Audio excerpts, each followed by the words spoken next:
You're number 8 at the helm of Northern Lakes, and I guess how has the first 7+ years gone for you up there?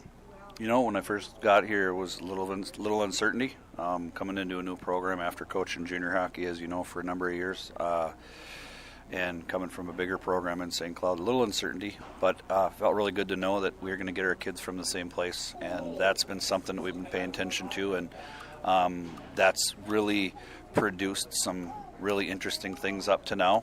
And like I said previously before the interview, we had 7 years. This is the first few years were a building time, and we've had some pretty good teams along the way, but it's been a process with us, and it's been a great process. No one would ever thought a pandemic would happen and change the world. It's changed the world for everything, and of course, obviously, it's changed for hockey too. I guess, how have you handled it, and how has the Northern Lakes team handled it, especially when you have multiple schools that are involved in your team? Well, that's the really great thing about our program and the schools is, as you know, we're a very heavy football community with all of our schools. It'd be Aiken, Crosby, Pequot, and Pine River. And those football programs were, when they were able to play, were really ingrained in systematic with how they were going to deal with everything COVID. And I believe that kind of set the bar for how things are being done now. We're very diligent with how we do things. I mean, if you're just the same thing. If kids are sick, you tell them to stay home. You know, if they're worried about it all, then tell them to stay home and get tested. You know, it's reading the things with the MDH and the Minnesota State High School League and staying disciplined with what you need to do and really just monitoring our kids. And we've been able to do that because the other coaches kind of did it for us, and it's really paid off for us. We haven't had, knock on wood, any issues, and really not many of the teams that we played have had them either. So we've been pretty fortunate, and we're just, you know, like I said, we do feel pretty blessed with our kids, as healthy as we've been, just to kind of keep on going. 12-1 coming into tonight's game against the Little Falls Flyers. I guess talk about the first 13 games of the season, and only 18 games, shortened season this year. Is that enough games, I guess, for a high school kid to get ready for the playoffs? And obviously, just playing this year is the best thing for these kids. You know, they don't have a choice, right? You know, I guess with the number of kids, we had three pretty good football teams this year. You know, with Aiken winning their section, and obviously Crosby winning their section, and Pequot having a successful year. Those football players came late. We had a number. We started out with 36 kids. I'd say we had 23 of them that played in the fall bridge season, which was prior to the start. None of the football kids played, so they didn't play hockey until we were able to open a captain's practice, until rinks were able to have captain's practices. So 18 games is 18 games. You get what you can get. You don't have a choice. You just have to be ready to go. And our kids have proven that they've been ready to go. I mean, I don't really say it was a stumble. I think we've won games that we played worse than we did when we lost to River Lakes. You know, River Lakes, very physical team when they play football on skates. We knew that. I think we outshot them 3-1 in that game. We just couldn't score. So we've really worked. When you don't have time to condition, you hope that your kids are conditioned prior to coming in. We've been fortunate that way, so our kids have been able to work really hard and really stick to the skills, basic systems that we need to have to compete right now. With the success this year that you're having, 12-1, and also getting some state recognition, being ranked 9th going into tonight's game, has that really started to spur the interest of hockey in your area? You know, this group is one of the first groups to be an A team at the squirt level, then at the Pee Wee level, then at the Bantam level, and having success all the way up. I don't know that they were ever really ranked in those age groups coming up. So this is a new experience, right? I think that being ranked is sometimes the double-edged sword because you still have to show up, right? And being ranked prior to being in a section tournament doesn't mean anything until the section tournament starts, right? You still have to win those 3 games or possibly 4 games to move on, and it goes the same thing with everybody, you know. And we knew Little Falls was going to be a really good team this year, and they're ranked. They're obviously ranked ahead of us, along with Fergus Falls. We're in different sections. We like where we're at in the section. We haven't played most of the teams because of the conference schedules that they've had to do. We've played a few. We'll play 2 more this week, or this week and next week. Actually, 3 in a week we'll play. So We like where we're at. We like this game for us because I believe that we match up well with Little Falls. I know Tony coached against them for 15 years. Know his teams, know how hard his kids work. Know this is going to be a great game for us, and it's going to be great for our kids. Let's talk about your section, and your section's wide open. I don't think there's really a true number one seed right now, so conceivably you continue to win games, you could be that number one seed. I guess, how do you break down the section here in the last couple of weeks? Well, really the only team that's two teams that we won't play really section opponent-wise. I take that back. Every time I think about it, it's three. We weren't going to play Monticello at first. It was supposed to be Princeton. So we did get Monticello at the very last game of the year. Some people are saying, well, what are you doing? I said, well, trying to figure out where we're going to be in a section because we'll seed that Sunday. We play them on a Thursday. We'll seed that Sunday. We won't play Pine City, but we played the majority of their group pretty good last year. We won't play North Branch. We beat North Branch last year. They lost some pretty good players. We won't play Chisago. We beat Chisago last year. They moved up some pretty good Bantam players. We moved up some good Bantam players. The way I look at it, a lot of things kind of even out in the wash. I look at scores that confuse me. Cambridge is new, right, to the section for the most part. They were new last year. They were a double-A team. I think it was North Branch or St. Francis was a double-A team a couple years ago. Some of these programs that we played, and we lost to St. Francis last year, but they lost a bunch of guys and only have a varsity team. So we've got 3 of those games coming up that are very important games for the seed. We win all of them, then we're number one. Then we deserve to be number one. But then there's still going to be some teams out there saying, well, hey, you didn't play us and we beat 2 of those teams. Then you got, coin flipping and, all the other fun stuff that goes along with these seed meetings that all of us coaches dread doing at the end of the year. So I like where we are. I think we can be. Of course, I'm selfish, and I care a lot for my kids, and I care a lot for our program. So I do think we're a 1. I do. I think we can play with anybody. This is a good test for us because Little Falls has played some pretty darn good teams, and coming out here and playing, it's going to be a tight game. It's not going to be a blowout either way. We're going both 2 good goalies. Dane, I've watched Dane grow. I've coached him in summer hockey camp, Minnesota hockey camps. I know how good of a goalie he is in the elite league. I know how good of an athlete he is. I think he might have his dad edged in that category a little bit, right? But you know what? It's always been competitive. Tony and I have coached against each other for a long time. We've always had good games. Well, as you mentioned, tonight's game important for you guys because you kind of need that signature win to give you that number one seed. So the question is, what are the keys tonight for Northern Lakes to get a win against Little Falls? It's going to be speed and physicality. I think if there's going to be some really tricky goals scored out here, you're watching the wrong game. If it's going to be really pretty, you're watching the wrong game. I think both ways because both goalies are so competitive and they're so athletic. The other thing is that it's going to be physical because that's how our teams play against each other. You look at the last couple of years, 4-goal games, 3-goal games, 1 game where they blew us out by a lot, Always physical, always a good game. But the thing is now we match up so well because these kids have played each other all the way growing up. They know, and you look at the records of these kids as they grew, the records are pretty even, right? So you have to take that into account too. Some kids mature and they get better, and some kids kind of flatline. I think the keys tonight are going to be, who has the depth, I think, and I believe both teams do. And like I said, I think we match up very well. And I think who's got the speed that's willing to make those physical plays. Coach, as always, a lot of fun talking. You get to know your team a little bit more. Best of luck tonight, and best of luck in the playoffs coming up. Thank you very much.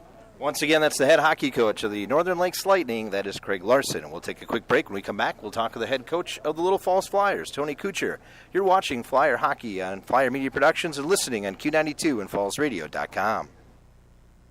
When you need quality repair, quality service, the only name to remember is Hilmerson Collision Center. Hi, this is Michelle. Our collision work is always guaranteed for the life of your vehicle. The reason we can do this is because of the great work our team here at Hilmerson Collision Center does. We hope you never get into an accident, but if you do, we're here to help. At Hilmerson Collision Center, quality repair, quality service, guaranteed is not just a slogan, but our promise to you. Hilmerson Collision Center is looking for full-time auto body technicians. Experience preferred, will train. Stop in today. They're gearing up for spring. Start the 2021 growing season off on the right foot with Midwest Machinery's 2-day parts sale March 3rd and 4th. Get 10% off all regular priced in-stock and stock order John Deere parts when you place an order using cash, check, or your farm supply account during the 2-day sales event. Visit MidwestMachineryCo.com. 2-day sales event ends March 4th, 2021. Some restrictions apply. See dealer for details. Ron's Oil and Propane is a locally owned family business that provides superior fuel for farms, homes, and businesses. The Schaefer's additive Ron's use will give you the edge for performance and power. Ron's Oil and Propane serves Little Falls, Staples, and Motley area. No hidden fees or charges, just great fuel. Experienced drivers and outstanding customer service. Always competitively priced.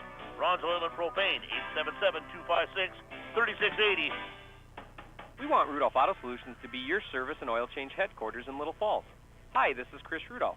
We know that getting an oil change isn't always at the top of your list of fun things to do. That's why we've made it as easy and comfortable as possible. Not only is it convenient to drive up and come into our service area, we have a very comfortable lounge area where you can sit back, relax in front of our fireplace, and enjoy a cup of coffee, cappuccino, and Wi-Fi service. And finally have a few minutes to yourself. Try us. I guarantee we will be your service and oil change headquarters in Little Falls at Rudolph Auto Solutions.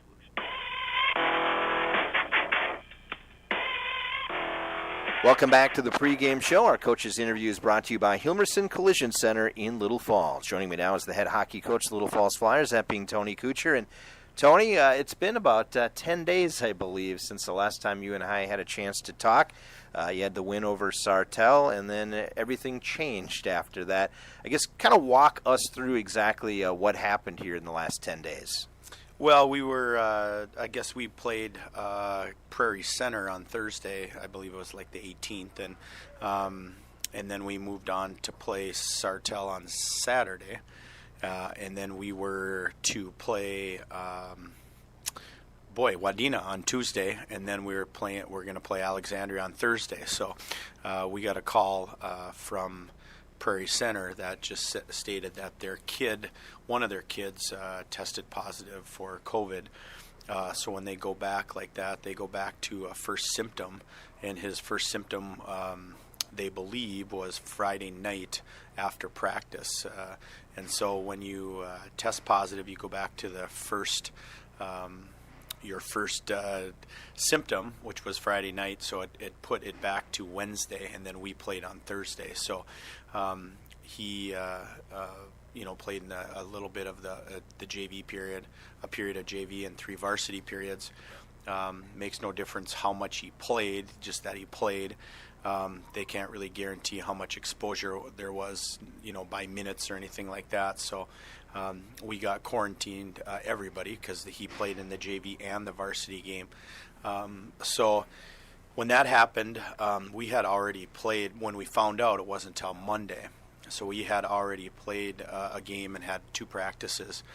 So we were 5 days into our quarantine already when we found out, or we couldn't do anything about what we did. We were secondary, so then just puts us up 5 days, 5 more days. There's 3 types of quarantine. There's a 7-day, a 10-day, and a 14-day. So if you're at 7-day quarantine, that means everybody on your team would get tested. And if anybody then tested positive, then you would then start your 14-day automatic from right there. So we waited till 10 days to see if anybody had any symptoms, and we had no symptoms from anybody on our team. So we chose then to do a 10-day quarantine, and then the next 4 days that you are up till the 14 days, you're just supposed to watch your symptoms. So we had no symptoms yesterday and today. So and then we just, you just go through it. I mean, there's, I believe, like 6 or 7 out of the 10 teams in our section have at least had 1 quarantine. I know some of the city teams that I've heard today went down. So there are some teams that are either testing positive on their team, or somebody that they play against tested positive. So it is what it is. I mean, I think that's what you're nervous about the whole season, whether or not you're going to get quarantined. Now, when you get to the end of the year, you're very nervous about whether or not you're going to get quarantined prior to sections and how all that stuff works. I think if you're within the 7 days, you take a risk of doing the 7-day and go from there, and hopefully you don't have any symptoms or anything like that. So, but it was quite a shock. It just happened, and we shut down, and then kids can't go to school or anything like that. So we were unable to practice for those 5 days, and we were back on the ice on Monday, yesterday, and then a game today. How difficult was it? Because you come off basically a 9-day stretch of playing no games. You play 2 games, and then you're basically off for another 7 to 10 days again. I guess these guys got to be ready to go tonight because they've probably said enough's enough. But, I mean, how difficult, I guess, is it, especially when you're in a heated race here to try to get the number 1 seed? Well, it was difficult. We had a couple Zoom meetings just to keep it fresh, and told them, make sure that they were quarantined kind of to their surrounding area in their house. Go outside, take a jog or take a walk with your dog or family member or something that you are living with. And it was difficult in that aspect to kind of keep track of everybody because, you see everybody every single day, and then all of a sudden it's nobody's there, and you're trying to keep track of everybody, and is everybody, how is everybody feeling, and you go through that, and then to try to then practice yesterday to try to figure out whether or not how hard you want to go.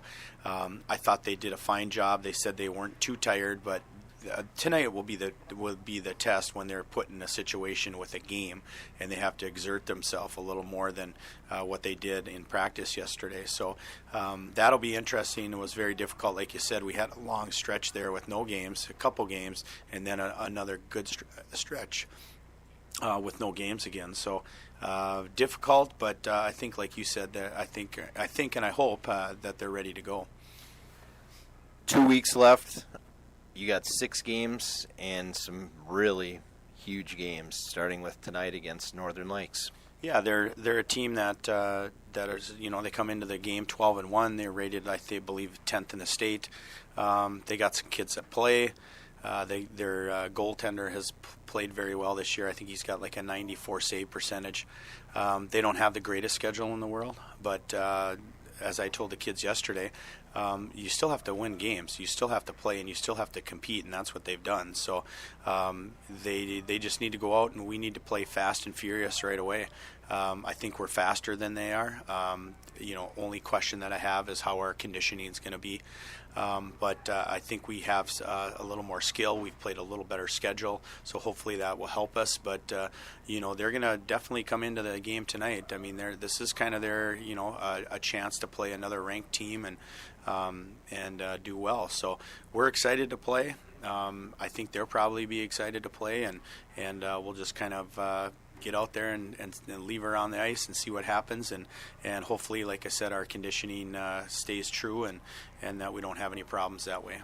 We'll get to the keys to the game in just a sec, but I guess one final question before that. You have a really important game coming up next Monday against Fergus Falls. It's probably going to determine who the 1 and 2 seed is.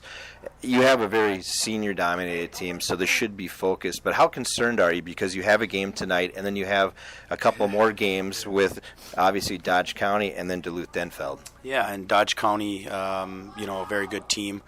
Rated team, and then you go up to Denfeld, a very, very good team, probably one of the better teams that we'll see thus far in the season, and we have to drive up there and play in that heritage a little hotter than what we're normal, but we want it that way. We need to play some good opponents prior to the end of the year.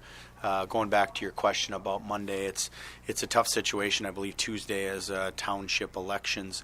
You can play, but it's got to be over before. I think there's a space in there, like 6 or 8 or something like that.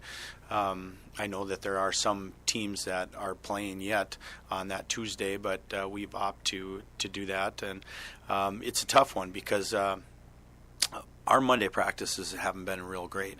It's really a struggle, and then you don't get on the ice on Sunday. And they do have a game. Fergus has a game in Crookston, and then they have to drive up. So despite our Friday game, we're in the same boat as they'll play on Thursday. we won't play on Thursday. So they have some games also, but I think it's just going to be a great game. Two teams that have done very well this year, and hopefully we can scathe the two games before that with injuries or anything like that. So that is always a concern, that when you're playing that back-to-back games, you get tired, and with our conditioning and with our quarantine, who knows what's going to happen. But it should be a great game, and it will determine probably right now who is going to be the 1 and 2 seed as I look at it in our section. All right, let's talk about your game tonight. Keys to the game against Northern Lakes. This is a game Northern Lakes wants to win, because this would be their signature win of the year to maybe give them the number 1 seed in their section. What are the keys tonight? Well, I think I talked a little bit about conditioning. That is going to play a factor, hopefully, tonight, good or bad. And then I think a very fast start. If we can get out there and work hard and show our speed early on, pop some goals, maybe they'll guess again about their season and how good they are. So we need to really come out and focus on making good passes and using our speed. I think the second one, maybe getting to their goalie a little bit. 94 save percentage is pretty good. They haven't given up a lot of goals this year. I don't think they've given up just a couple goals in the last couple games. So we need to really get some net presence. We need to get pucks to the net, and that will be a big key tonight, whether or not we're going to score or not. Thanks, Tony. Good luck tonight. We'll talk to you after the game. Absolutely, James. Thank you very much. Once again, that's the head hockey coach of the Little Falls Flyers. That's Tony Kuchar. Our coach's interview has been brought to you by Hilmerston Collision Center. When we come back, Jamie Pettit will have the starting goaltenders, Northern Lakes, Little Falls, up next here on Flyer Media Productions, Q92 and FallsRadio.com. After an accident, it's nice to know where to go. Peterson Body Shop has loaner cars, a lifetime guarantee on workmanship and paint. They work with all insurance companies and repair all makes of vehicles. Remember, it's your insurance, your vehicle, so get the repairs done where you want. Peterson Body Shop is known for quality work in the Little Falls area since 1963. Give them a call at 632-6156. Peterson Body Shop, Highway 27 West, Little Falls. Your best decision after a collision. Just ask your neighbors. They're gearing up for spring. Start the 2021 growing season off on the right foot with Midwest Machinery's 2-day parts sale March 3rd and 4th. Get 10% off all regular priced in-stock and stock order John Deere parts when you place an order using cash, check, or your farm supply account during the 2-day sales event. Visit MidwestMachineryCo.com. 2-day sales event ends March 4th, 2021. Some restrictions apply. See dealer for details. When you need your garbage removed, call Bob Lemire Roll-Off and Refuse in Little Falls. Locally owned and operated, Bob Lemire Roll-Off and Refuse is ready to pick up your garbage and save you money. No administrative fees, no contracts.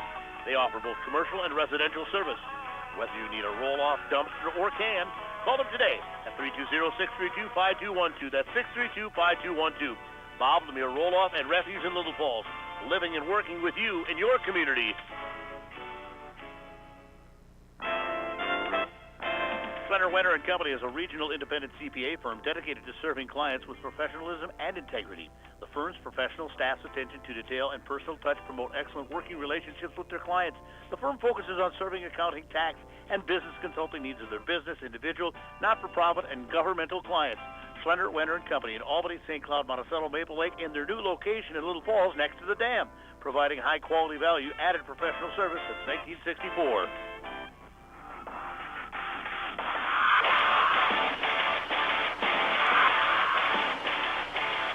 All right, hockey fans, welcome back once again here to the Exchange Arena. About 7 or 8 minutes before we dropped the puck. Of course, our JV game went to overtime. Once again, it was Northern Lakes defeating Little Falls in junior varsity action today, 4-3. Not a huge schedule of games tonight in Section 6A. In fact, there's, other than ours, only one other, that being Alexandria at Monticello.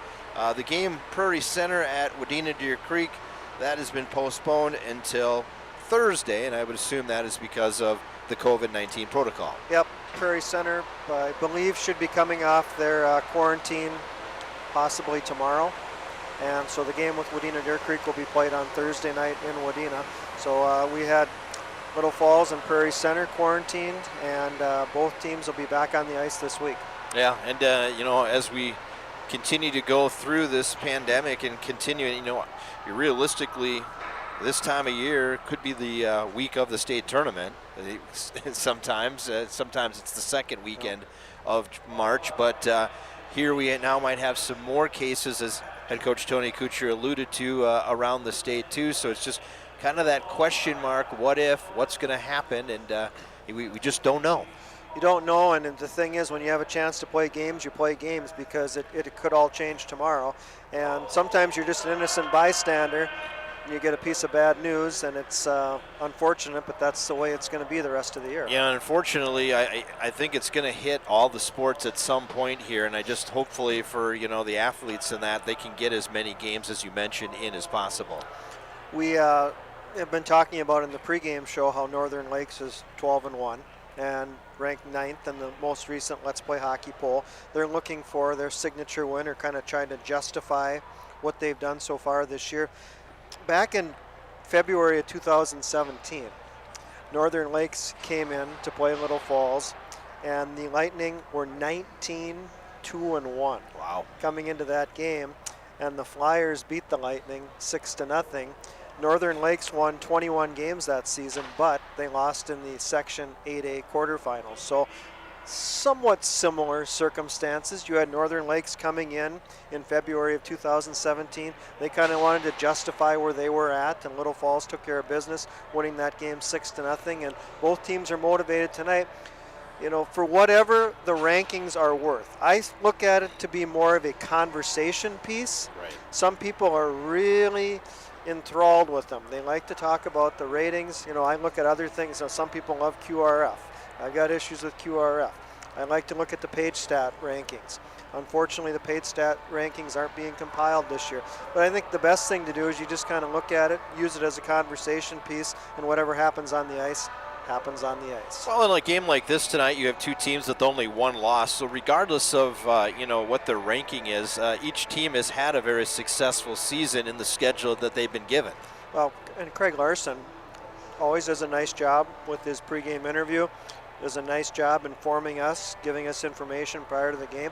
And he talked about they feel that they control their own destiny to get the #1 seed in Section 5A. Monticello is the defending Section 5A champions. Northern Lakes will play Monticello on Thursday, March 11th. And if Northern Lakes keeps winning, that game with Monticello could very well be for the #1 seed. It's not going to be easy for any section to seed this year because of the condensed schedules and schedules that are primarily played within conferences, or maybe a few more section games that you might see, or games of teams within closer proximity. So it's not going to be some situation where coaches look at how the section should come out from a seeding perspective and maybe get it perfect. And for the Flyers, obviously, they really don't have a conference, so they've had to have a lot of non-conference games, which is a reason why they've had an opportunity to play a lot of the good quality teams in Class A this year. Well, you had 6 games remaining, and you look at that remaining schedule. Northern Lakes, Dodge County, at Duluth-Denfeld, then the huge game with the Fergus Falls Otters Monday night, a Section 6A game with River Lakes on the 11th of March, and then you conclude the regular season on the road at War Road. Right. You take the 4-hour bus ride up there, or car ride, I guess, in the case of the Flyers. Both teams are taking the ice. Let's take a look at our starting goaltenders for tonight, Jamie. Well, for the Northern Lakes Lightning, they are 12-1. Their head coach is Craig Larson. Lightning have won 11 games in a row. And starting in goal is a senior, number 31, Adler Hoagland. Hoagland's played 465 minutes this year. He's got a 9-0 overall record, a 1.64 goals against average, save percentage of 94.5%, and he does have 2 shutouts. For the Little Falls Flyers, they are 8-1-1. Their head coach is Tony Kuchar. He's in his 28th season, and Dane Kuchar, the senior, will start his 62nd consecutive game for the Little Falls Flyers. A 2.0 goals against average, a save percentage, the 5th best in Section 6A at 91.5%, and he does have 1 shutout. Last year, on December 17, 2019, Little Falls beat Northern Lakes 3-2. It was Kuchar against Hoagland. Kuchar was 24 of 26. Hoagland was 48 of 51. It's Little Falls and Northern Lakes from the Exchange Arena tonight. Let's go down to Kevin Sawada, and he'll give us the starting lineup for the Little Falls Flyers. Junior George Moore. His other defenseman, number 7, senior Joe Majerle. Number 27, Matt Philippi, forward sophomore. His other forward, number 33, Nicholas Stevens, senior. And number 19, Hayden Johnson, junior. That's a look at the starting lineup for the Little Falls Flyers. We'll take our final break, and we come back, we drop the puck. Little Falls taking on Northern Lakes up next on Flyer Media Productions, Q92 and fallsradio.com. Ron's Oil and Propane is a locally owned family business that provides superior fuel for farms, homes, and businesses.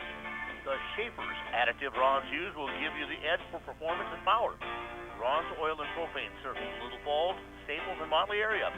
No hidden fees or charges, just great fuel. Experienced drivers and outstanding customer service. Always competitively priced. Ron's Oil and Propane, 877-256-3680. As teens, we face a lot of stressful situations. A great way to cope with stress and protect our mental health is to first make the choice not to use alcohol, marijuana, e-cigarettes, and other drugs. Parents and community members, thank you for encouraging us, providing important opportunities for us to learn and grow, and for supporting us in choosing healthy ways to cope with stress. Most Little Falls teens agree that parents and other adults should talk with us about the importance of not using alcohol and other substances. At Hilmerson Collision Center, they understand that when you've been in an accident, it can be a stressful time. That's why they minimize the confusion and inconvenience by handling the insurance claim for you. The experts at Hilmerson Collision Center take personal pride in providing a quality repair with quality service.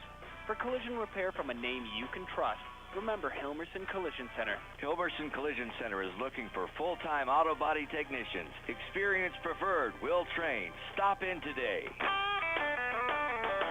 If you're getting mighty hungry, well, the best in the country is Pizza Ranch.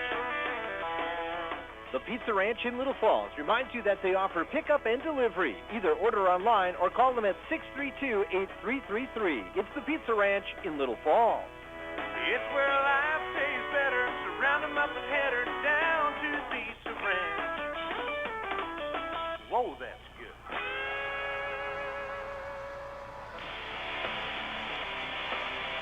Welcome back to the Exchange Arena. Boys High School hockey tonight. Little Falls ranked 3rd in the state, backed by Let's Play Hockey. Northern Lakes ranked 9th in the state. And with our final comments of our pre-game warm-up, here's Jamie Pettit. If I did my math correctly, there are 83 teams in Class A. 2 are undefeated, Hermantown and Gentry Academy. 4 teams have 1 loss, Mankato West, Fergus Falls, and the 2 teams we're about to watch play, the Little Falls Flyers and the Northern Lakes Lightning. Well, I'd hope you do your math right since you are a banker, by the way. Well, sometimes I struggle in that department. That's true.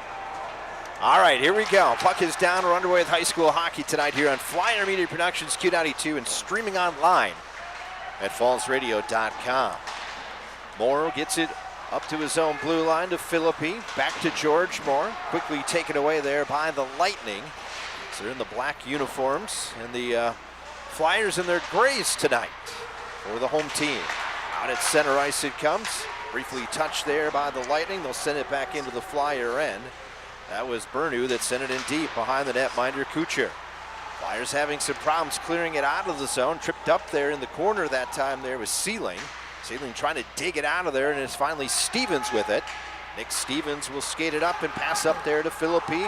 Off the tape there of Moore. He'll come across the line, but 2 Flyers were in and out of the play.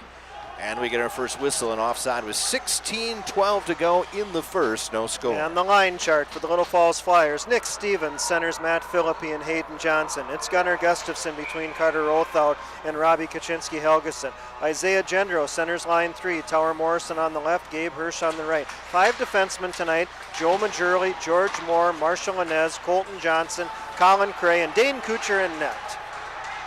Here's Belter coming in on the right wing. Has it in that corner, pass it out in front, taken away quickly, however, here And it'll be flipped out to center ice by George Moore. Trying to get it ahead of Kaczynski-Helgeson. Played back out to neutral ice. Moore now with it once again. He'll send it across the Lightning blue line, and then they'll bring it right back out to center.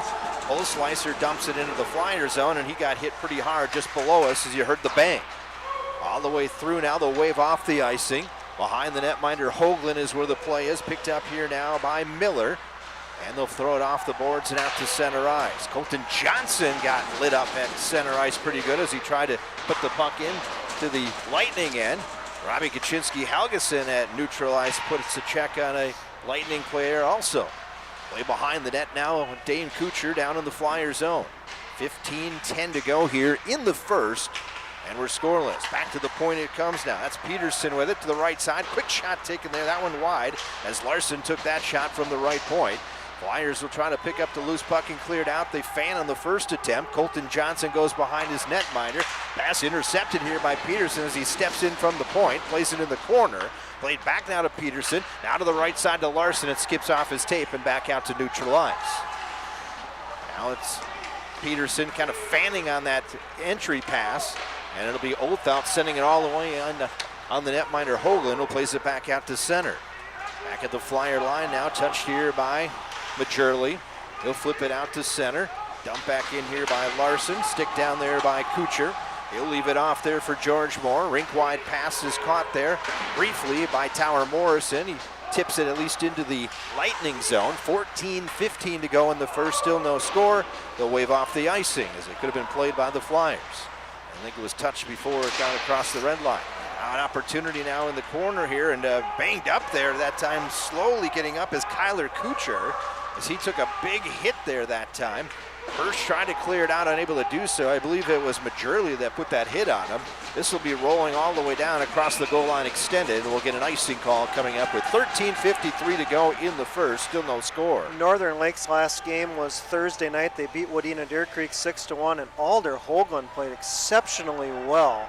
That game from Breezy Point, stopping 32 of 33, and Hoagland could be the difference tonight for the Lightning against the Flyers. Only one shot on the board so far. That favors the Flyers. We're scoreless here in the opening 3 minutes and change.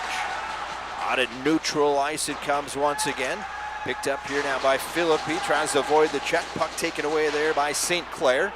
He'll send it around the boards. Moore keeps it at the right point. Moore trying to center a pass across. Now a shot taken there by Colin Cray, and that one goes wide. We will talk with Colin Cray in intermission number 1. It was actually an interview done about 11 days ago. Okay. So it was pre the old quarantine. Okay. That'll be coming up. So some of the stuff might be a little dated, but, you know, good answers coming up from Colin. You know what I want to know. What Yes. did he bring to the deserted island? Absolutely. He'll let you know. 13:08 to go here in the first. Still no score. Lightning whack on their own end. They'll start out to center ice here. St. Clair try to clear it out. Ricochets off a Flyer player. Back in a little deep. Now St. Clair has it at neutral ice. Taken away by Colin Cray. Cray moves it ahead to Kaczynski-Helgeson, and he'll dump it in. Larson behind his own net. Lost the puck there to Oathout for a short time.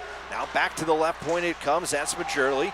Leaves it off now for Gunnar Gustafsson. He's got a good shot here. That one goes up in the air. Hoagland has no idea where it is, and it harmlessly falls in the right circle, and it's cleared the length of the ice. And the Lightning will be caught with icing with 12:29 to go in the first. No score. Good chance for Gunnar Gustafsson. Of course, we feel Gunnar Gustafsson has one of the strongest, most aggressive, intense shots for the Little Falls Flyers, right up there with George Moore. Gunnar Gustafsson did not play against Prairie Center in the 10-1 Flyer win. Drew back into the lineup on Saturday in that Saturday night 3-1 win against Sartell. And now up on the second line with a familiar line mate in Robbie Kaczynski-Helgeson. There's a chance down low. That was Hirsch as Gendro won the draw. Got it back to Morrison, and he put it towards the netminder. Now a shot taken there. That by Morrison and played out there by Hoagland. Can't clear it out of the zone to the Lightning yet. Knocked down here by Inez. Tipped there, and that one almost handcuffed the netminder, but a good job by Hoagland to kick it out. Hoagland looking over the opposite shoulder. The play behind him now. Hirsch had it for a short time. Comes back out to the right point here to Inez. He'll play it down deep in the corner. Oh, behind that, there's a slash as Hirsch has lost his stick. Our first penalty coming up of the game. And it'll go against the Lightning. The extra attacker comes out. The Lightning finally touch the puck. And we will have our first Pizza Ranch power play of the night. And if the Flyers do score on the power play, which they only have 3 power play goals this year, you could win some pizza from our friends at the Pizza Ranch. Big time Paul Bunyan type chop at 5:13 of the first period. Penalty whistle against Isaac Peterson from the Northern Lakes Lightning. It's a Flyer power play. 3 of 33 are the Flyers, just 9.1%.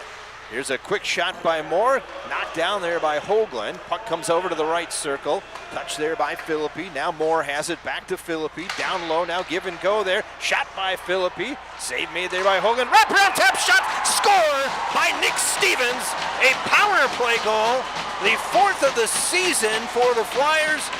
And caller number 2 at 632-2306 is going to win some free pizza from the Pizza Ranch. Good puck movement for the Flyers as they move it around. Hoagland makes the initial save, and then the wraparound attempt by Stevens. He tucks it into the net, and Little Falls has a 1-0 lead. 9th of the season for the senior, Nick Stevens. And as I mentioned, the 4th power play of the season for the Flyers. 2nd power play goal for Stevens. And his 85th career point, and a 1-0 lead for Little Falls. That's exactly what the doctor ordered for the Flyers on the power play to score. They needed to do that, and that's a nice goal. 33, Nicholas Stevens. A power play goal, unassisted. That's Stevens. So Stevens unassisted on the power play, and it's 1-0. Back the other way now come the Lightning. This is Kellstrom coming across, stops, puts the brakes on, shot save made there, and then he took a big hit by Nick Stevens. Back out to neutral ice it comes.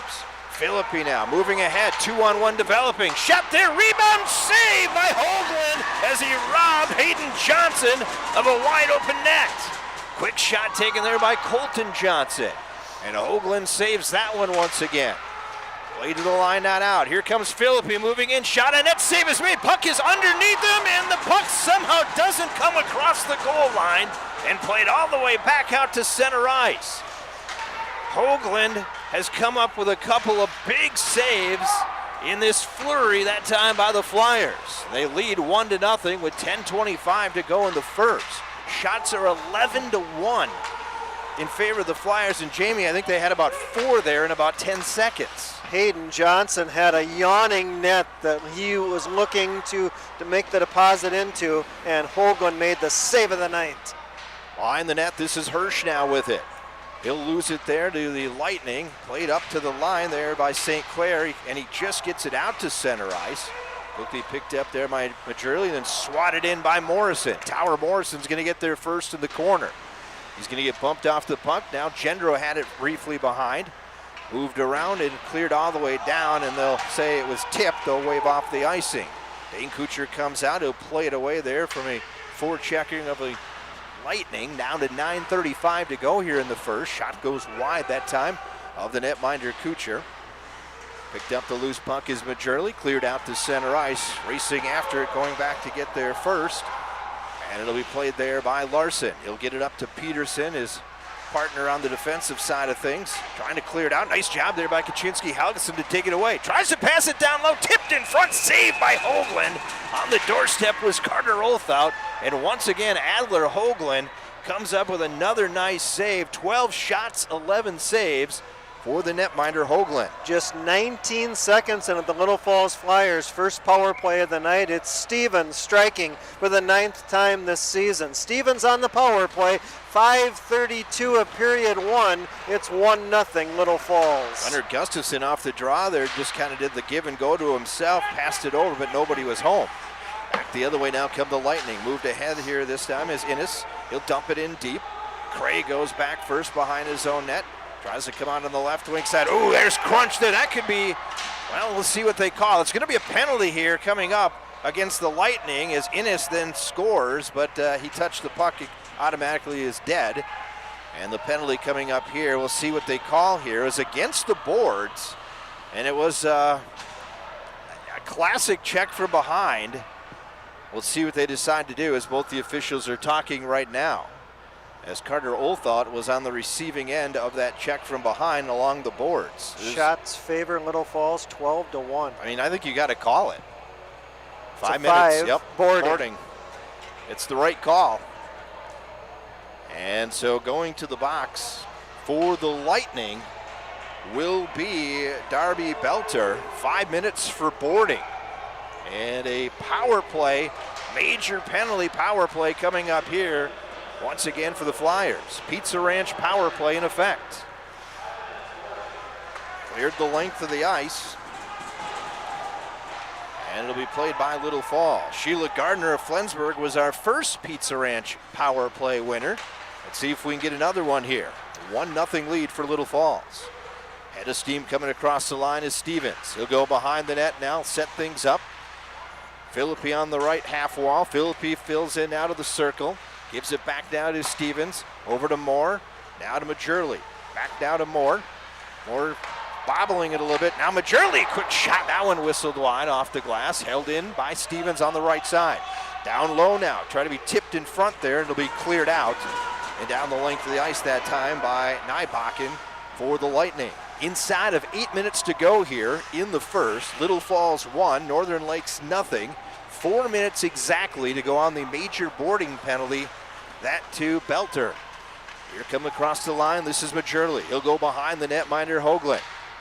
Majurley still with it. Now gives it to Gunnar Gustafson. Right side now to Othell. Back to Gunnar with a blast. Save made there. Rebound in front. Trying to pitchfork it in there was Inez. Unable to do so. Picked up now at the right point once again here by Gunnar Gustafson. Passes it over now. Quick shot taken there now and clanked off the pipe that time there by Hayden Johnson. Othell now with it.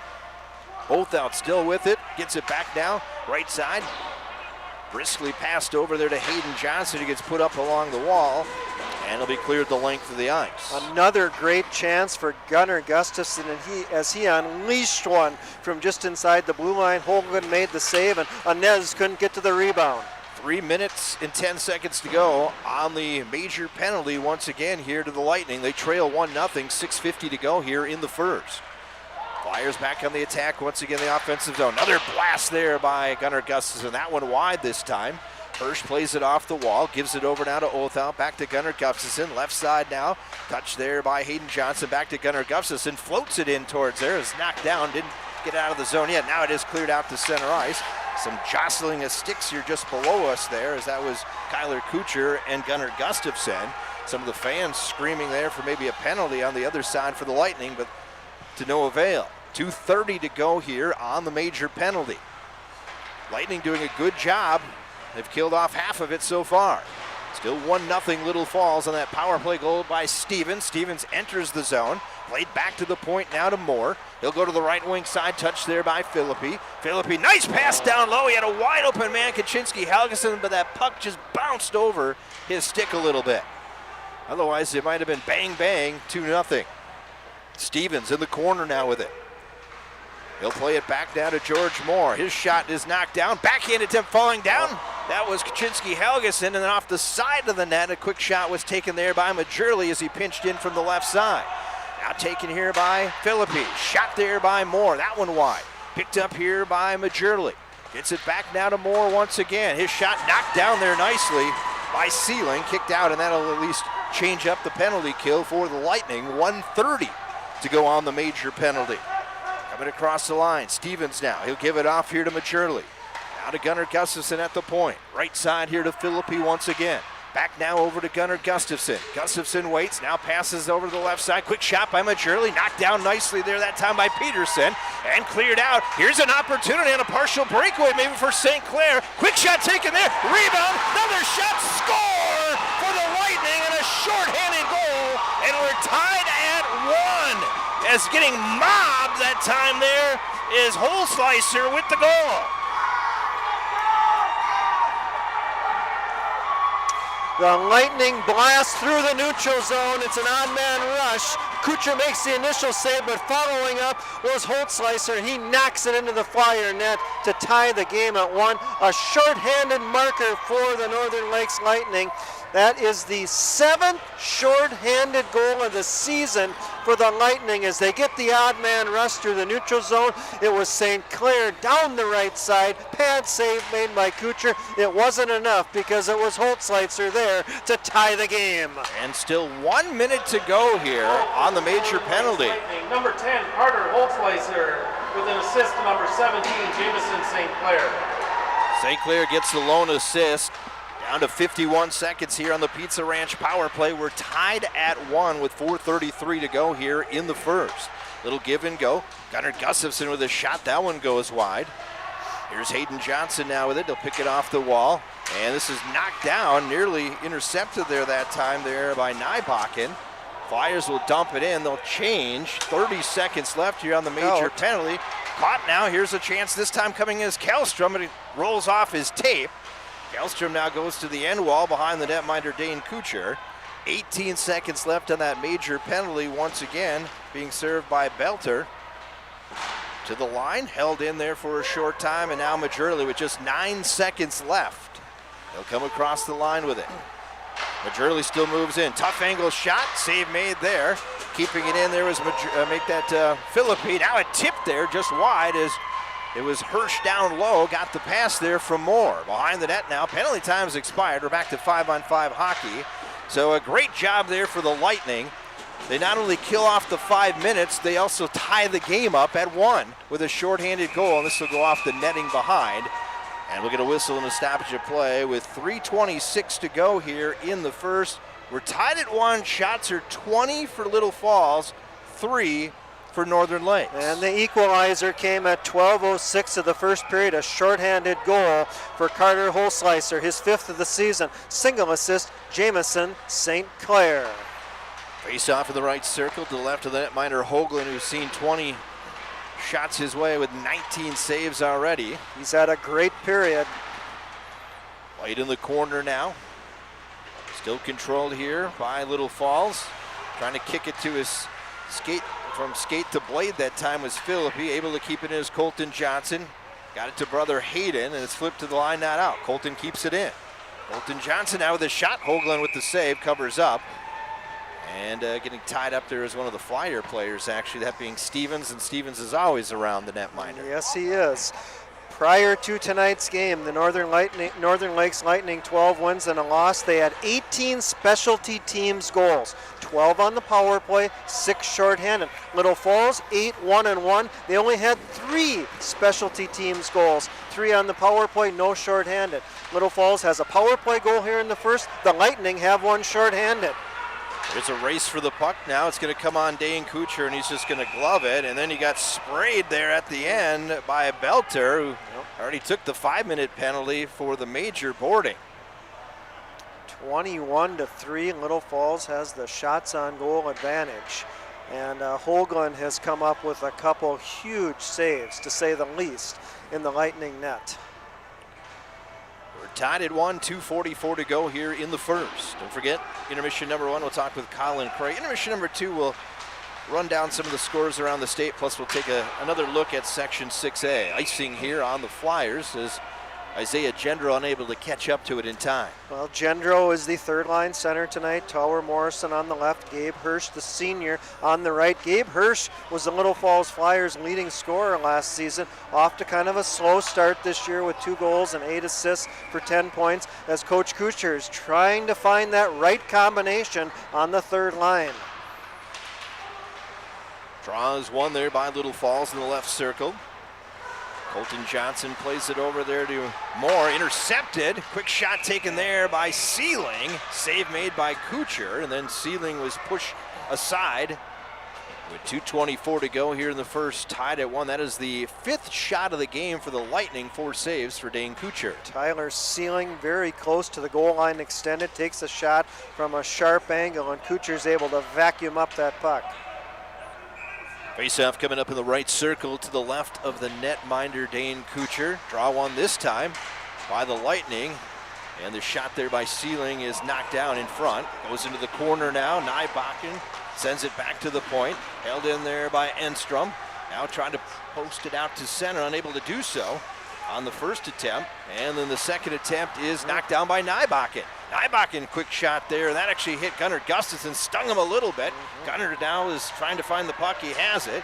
Gunnar moves it ahead now to Kaczynski Helgeson. And Kaczynski Helgeson pass gets through everyone. They'll say no icing. As will be played behind the net now here by Carter Othell. Minute 48 to go in the first. We're tied at 1. Othell tied up in the corner there that time by Enstrom. And Enstrom will pick up the loose puck. Nybakken tried to clear it out to center. He does. Moves it ahead there to Kallstrom, and Kallstrom will dump it in, and they'll go off on a line change. 1:30 to go. Stretch pass coming up here. Othell trying to get it up to Kaczynski Helgeson. Now Kaczynski Helgeson will shovel it in, and they'll go off on a line change. And this gets through everyone. Better make sure there wasn't too many men on the ice there. As that, once again, line change, and the puck went right through the Flyer bench area. Did you bring your clicker to keep track of that tonight? I didn't.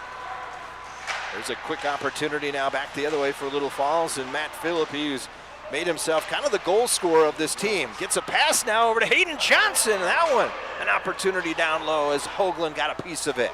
And we're down to a minute to go here in the first, tied at 1. And a pretty good hockey game with a lot of pace and also some physicality. Picked out of the corner now. Morrison gets it back down to Majurley. His shot goes wide. Loose puck in that corner, cleared out to center ice by Northern Lakes. Fired right back in by Majurley. Down to 30 seconds to go. Knocked down by Hayden Johnson on the clear-out attempt that time for the Lightning. Gets it over to Philippi on the left side. His no-look pass intercepted and back out to neutral ice. Inez will dump it in deep. 16 seconds left. Stevens racing after it. Caused a collision in the corner there. And that's Larson there. He's tied up. Oh, Larson just put down Stevens. Oh, they're going to take both of them. It's a mix-up in the left wing corner, Lightning zone, with 5.9 seconds remaining in the period. Offsetting roughing minors. Roughing. I'll say Hayden Johnson was the culprit in the corner there. So Hayden Johnson goes to the box along with Larson. Coincidental minors, both for roughing. And officially those penalties are at 16:54 of period 1. 5:09, 5.9 that is, to go here. Kicked out to center ice. That's going to do it. First period has come to an end. We are tied at 1. Nick Stevens scored his 9th goal of the season for the Little Falls Flyers. For the Northern Lakes Lightning, Carter Holtzleiser shorthanded. Stevens was on the power play. Again, Holtzleiser was shorthanded, but what a period for the senior goaltender. Adler Hoagland in the Northern Lakes Lightning net. He was 20 of 21, a couple highlight film saves. The Lightning definitely made their presence felt. They did not give the Little Falls Flyers a lot of time and space. They were pretty good in the neutral zone. They made the Little Falls Flyers work for everything they could get. Little Falls had that 5-minute major power play. They came up empty and they gave up a shorty. Yeah, that's something that's hurt them this year. They've had some opportunities on even a 5-on-3s at a couple of times we saw in the Gentry game and unable to score. And then also, as we have, looks like they're working maybe. We're looking down in the net area where Dane Kuchar was. Maybe a little ice work down there, it looks like. Little maintenance work. Yeah, the birthday boy there, and David Kicker is helping out. So happy birthday to him. Happy birthday to Dave. So anyway, what I was going to say, though, is it seems like for Flyer fans, it's almost like the same story again. You get 21 shots, you go up against a hot goaltender, and you're tied at 1. You know, funny you mentioned that. In their last 4 games prior to tonight, 196 shots on goal. They pumped 55 at Sartell in that 3-1 win, and of course Quentin Sigerson played very well for the Sartell Sabres. In the Prairie Center game, they had 66 shots on goal, so it's not been an issue for Little Falls to get shots on goal. The issue's been getting them past the goaltender. Yeah, every goaltender that's played Little Falls today this year has pretty much played phenomenal. Let's take a break. When we come back, we'll talk with Colin Cray. That coming up after this timeout. 1-1 is our score, Little Falls, Northern Lakes. Once again, you're watching on Flyer Media Productions and listening on Q92 and fallsradio.com. Fleet Supply True Value in Little Falls has everything you need for all your outdoor and indoor projects.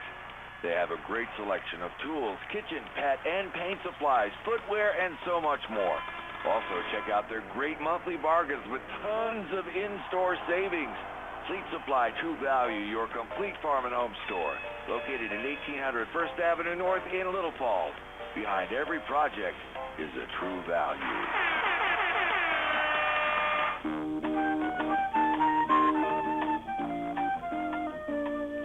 At Pine Country Bank, customer service is their #1 priority, so they thought they'd leave it up to their customers to tell you about their mortgage team. Very competent. They work with you the way you prefer, quick and to the point, or walk you through the entire process via text or email or phone. Extremely personable. They understand you and your personal situation and work with you on solutions. Other banks have more red tape and you're just a number. Pine Country Bank still has the hometown feeling. They make it so easy. With over 40 years of combined real estate experience and a vast knowledge of home loans, you're in the right hands with Katie Campus-Jackson and Cheryl Plouffe, Pine Country Bank's trusted mortgage team. Contact the Pine Country Bank today about your next mortgage or refinance. Equal housing lender. Pine Country Bank, your hometown bank. Are you in the mood for remodeling your floors? WeCheck Floors and More have top brands of carpeting, hardwood, laminate, tile, rugs, blinds, and more. If you're not able to come into WeCheck Floors and More, they'll come to you with the latest and newest styles of flooring. WeCheck Floors and More are the flooring experts. Call today for a free estimate and consultation. 632-4201 or stop into their showroom, which is at 50 East Broadway in Little Falls. Let us floor you, let us floor you. WeCheck Floors and More. Welcome back to intermission #1. We continue on with our player profiles. We continue on with the junior class, the guy that wears number 20, that being Colin Cray. And Colin, this is the first time you and I have had a chance to talk on the airwaves. And the first question I always like to ask first-timers is, why did you choose to play hockey, and who got you involved in hockey? Well, I would say my older brother, he played hockey, and I always watched him when I was young, and I just always wanted to play hockey. You mentioned older brother, and you have a younger brother, too. What's the family dynamic, I guess, in your household, having brothers? Yeah, it's a lot of fun. We're competitive. We like to compete against each other, whether it's hockey, video games. We like to play ping pong and pool in our basement.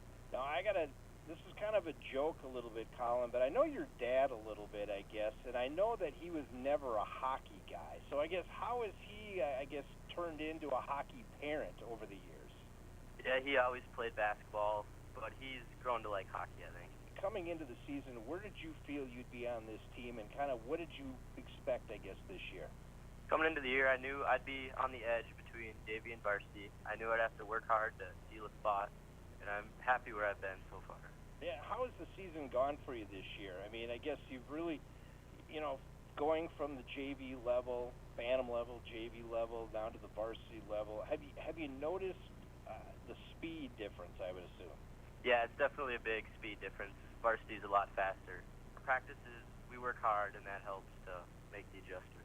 Now, I heard that somebody's been helping you out a little bit, too, that's played on the team before this year, too. He's kind of taken you under your wing. Am I correct on that? Yeah. Who would that be? George Moore. Yeah, exactly. I had a chance to talk to George, actually, the last game, and he had mentioned that. How has that gone? Yeah, he's definitely been a big help. He's helped me make the adjustment, helped me play at the higher speed. He's been a big help. How intense was the game on Saturday against Sartell? I mean, of course, a very important section game. You got a nice 3-1 win, and you got a chance to play in that game. What was the intensity like in that game? It was very high. We were all ready to play, excited, knew we needed a big win there. And you got a nice win, and of course now you got Wadena tonight, and then coming up on Thursday, Alexandria, so you got a rematch with them where you had a 3-3 tie. I guess going into the season, what were some of the goals that you had set for yourself?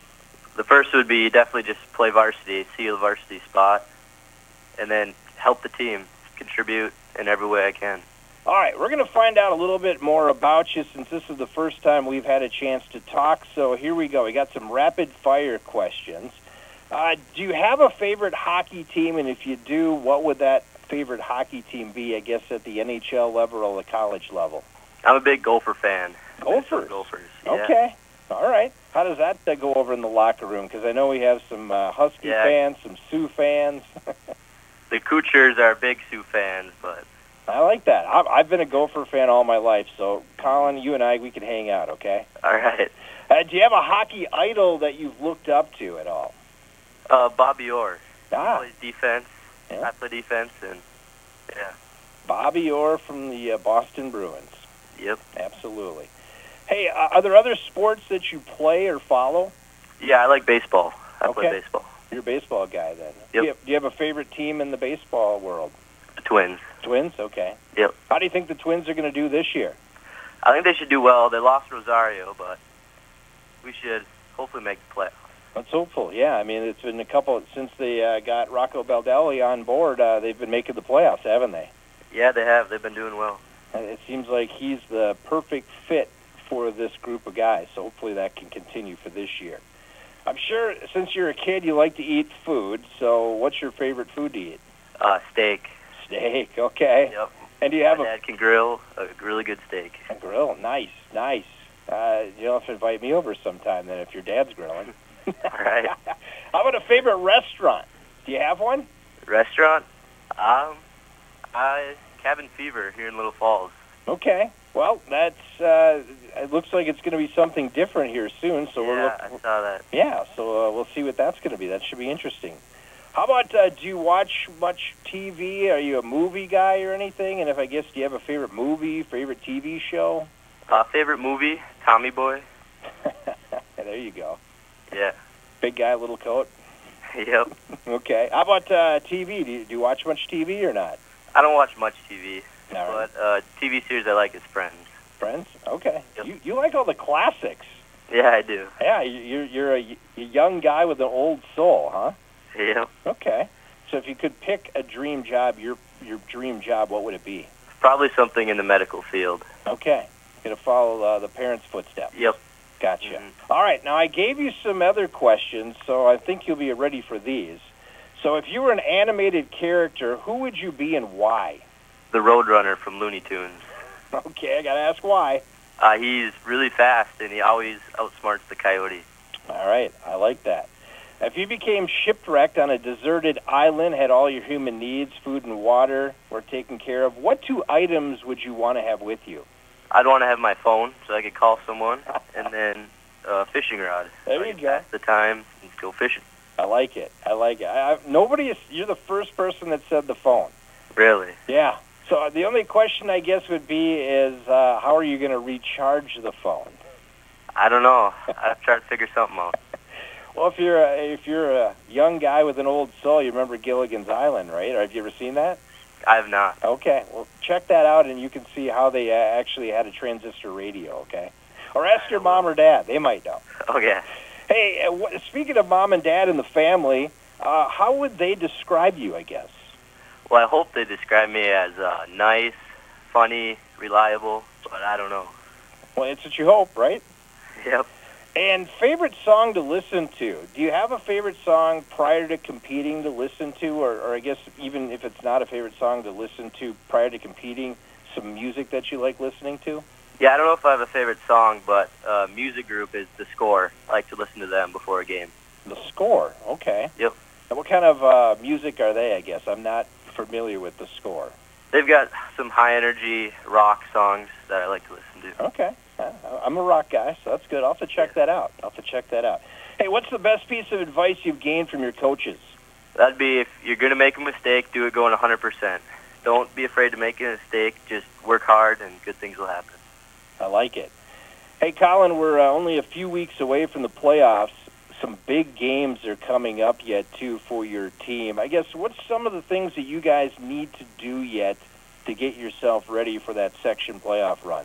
We just got to keep working hard in practice, keep doing what we do. Colin, thanks so much for joining me, and best of luck on the ice tonight and the rest of the year. Thank you. Once again, that's the guy that patrols the blue line. That's the junior. Where's number 20? That is Colin Cray.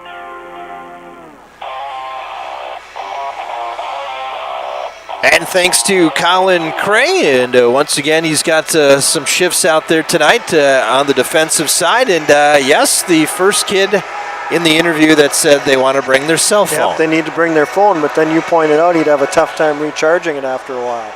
Yeah, well, he's got a lot of time on the island to figure it out, I guess. That's right. And you were angling for a steak certificate from the Cray house. I was. So did they come through? If Ryan's listening, I'm more than willing to come over anytime. What's your preferred cut of steak? Well, I like all sorts of cuts, but I'm a New York strip kind of guy. You want the New York strip? Yeah, okay, a 16-ounce New York strip. I could do that, but I like a prime rib too. Okay. So it just prime rib has too much fat. Yeah, well, that's okay. I could use a little fat sometimes. I think you could too. You said it's cold in here, even though it's like 50 degrees outside. I think they should open the doors up. It's much warmer outside. Let's take a look at the first period summary brought to you by Schlenner, Wenner & Company. And with that, here's Jamie Pettit. The Northern Lakes Lightning are from Section 5A. They are 12-1. They're ranked 9th in the most recent Class A Let's Play Hockey poll. The Little Falls Flyers are 8-1-1. They are ranked 3rd in the most recent Let's Play Hockey Class A poll. We're tied at 1 after 1. Little Falls opened the scoring at 5:32 of the first period with a power play goal. Good movement for the Flyers. They take the shot from the right side, and then it's Stevens picking it up back behind the net and tucking it around the right skate of Alder Hoagland in the Northern Lakes Lightning net, as Hoagland couldn't get that right skate to the post in time, and Stevens is able to net his 9th goal of the season at 5:32 of the first period, again on the power play, and it gave Little Falls a 1-0 lead. Little Falls was on a 5-minute major power play, but it's the Lightning that got the equalizer at 12:06 with an odd man rush through the neutral zone. It's Jamison St. Clair taking the shot from the right side. Right pad saved by Kuchar. Following the play nicely was Carter Holzleiser to beat Dane Kuchar in the Little Falls Flyers net to tie the game at 1. 5th of the season for Holzleiser. A shorthanded goal at 12:06. Single assist, Jamison St. Clair. Shots on goal in period 1. 21 for the Little Falls Flyers, 6 for the Northern Lakes Lightning. Senior Dane Kuchar tending net for the Flyers. He was 5 of 6. The senior Adler Hoagland tending net for the Northern Lakes Lightning. He was 20 of 21. There were 3 penalties in the first period whistled against Northern Lakes. Little Falls 1 for 2 on the power play. One of those power play opportunities was a 5-minute major for the Flyers with the man advantage. They didn't score, but the Lightning did get one shorthanded. Northern Lakes has yet to go on the power play this evening. There's still time remaining on the offsetting minors to Hayden Johnson from the Little Falls Flyers and Eric Larson from the Northern Lakes Lightning, as they were assessed at 16:54 of period 1 for roughing. It's 1-1, the Little Falls Flyers and the Northern Lakes Lightning from the Exchange Arena. Couple finals up in the Duluth area. Duluth-Denfeld, which is opponent the Flyers will play on Saturday, defeated Virginia Mountain Iron Buell by a score of 5-0, and Hermantown a 6-0 winner over Duluth Marshall. One other score of interest for both of these teams on the ice. Alexandria is taking on Monticello and Monticello tonight. After 1 period to play, Alexandria leads Monticello by a score of 2-0. All right, puck is down. Second period is underway, and we are tied at 1. And right out of the gate, the Lightning coming in with a quick shot. They score. A shot taken there by Isaac Peterson, and it's 2-1.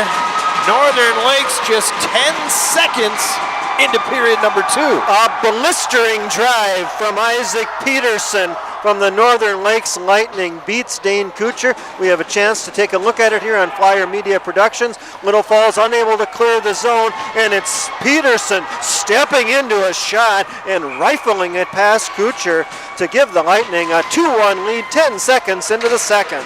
3rd of the season for Peterson. Number 29, Isaac Peterson with an assist to number 7, Hayden Jelstrom. I think Kjellstrom gets the lone assist. Here's a tip pass there that just goes wide of the netminder Dane Kuchar. As the Lightning come out with a storm to start the second. Here's Philippi back the other way. Quick shot taken there, and Hoagland makes the save. Trying to stuff it in there is Stevens, and then he gets hit from the front and from the back. As the pass over there that time, Philippi tried to get it over to Moore.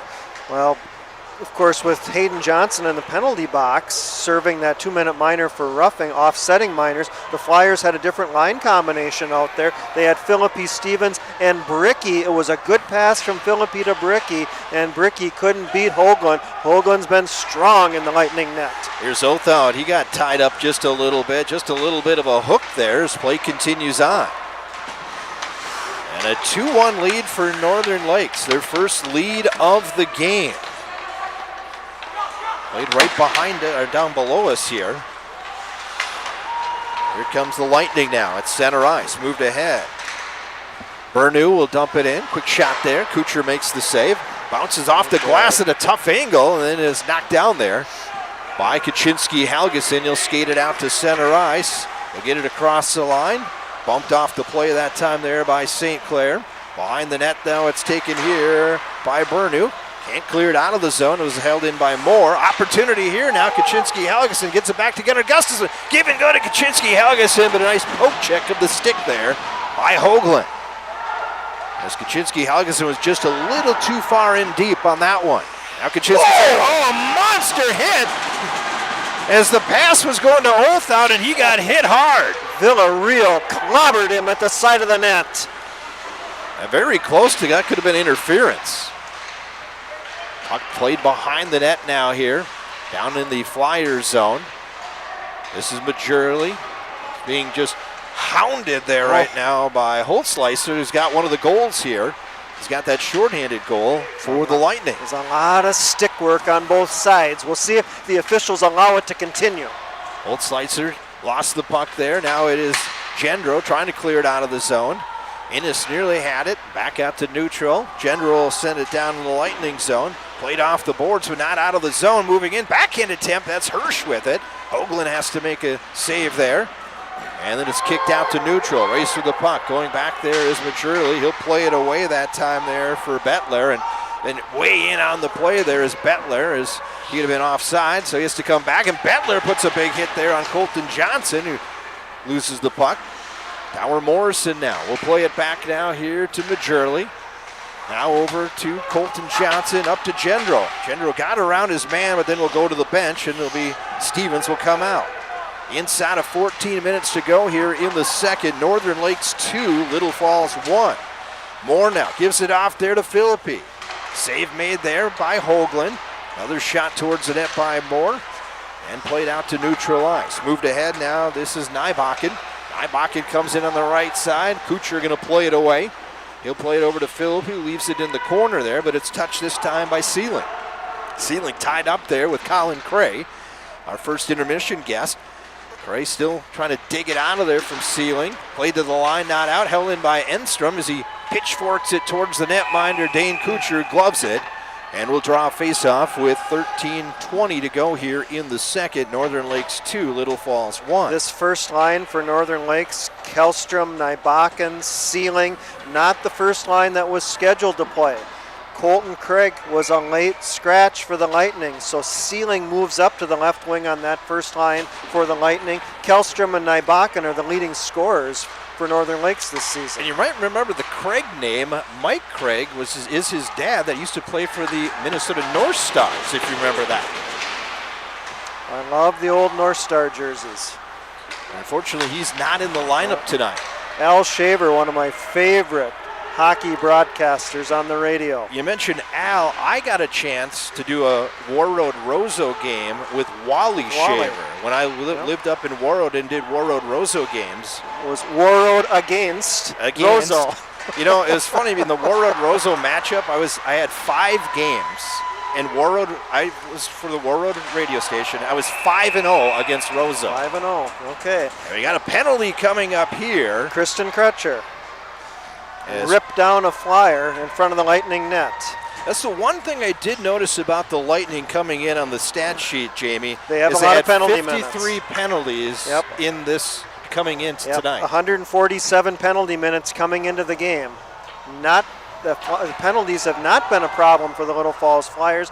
It's Crutcher for holding. Time of the penalty, 4:25 of the second period. It's a Flyer power play, third of the night. They're 1 for 2 with the man advantage. Now they scored on the 2-minute advantage, but they couldn't score on the 5-minute advantage. Let's see what they can do here. And they scored quickly on that 2-minute advantage, and that was to give a 1-0 lead to Stevens, his 9th of the year. Tripped up there as it was Gunnar Gustafson.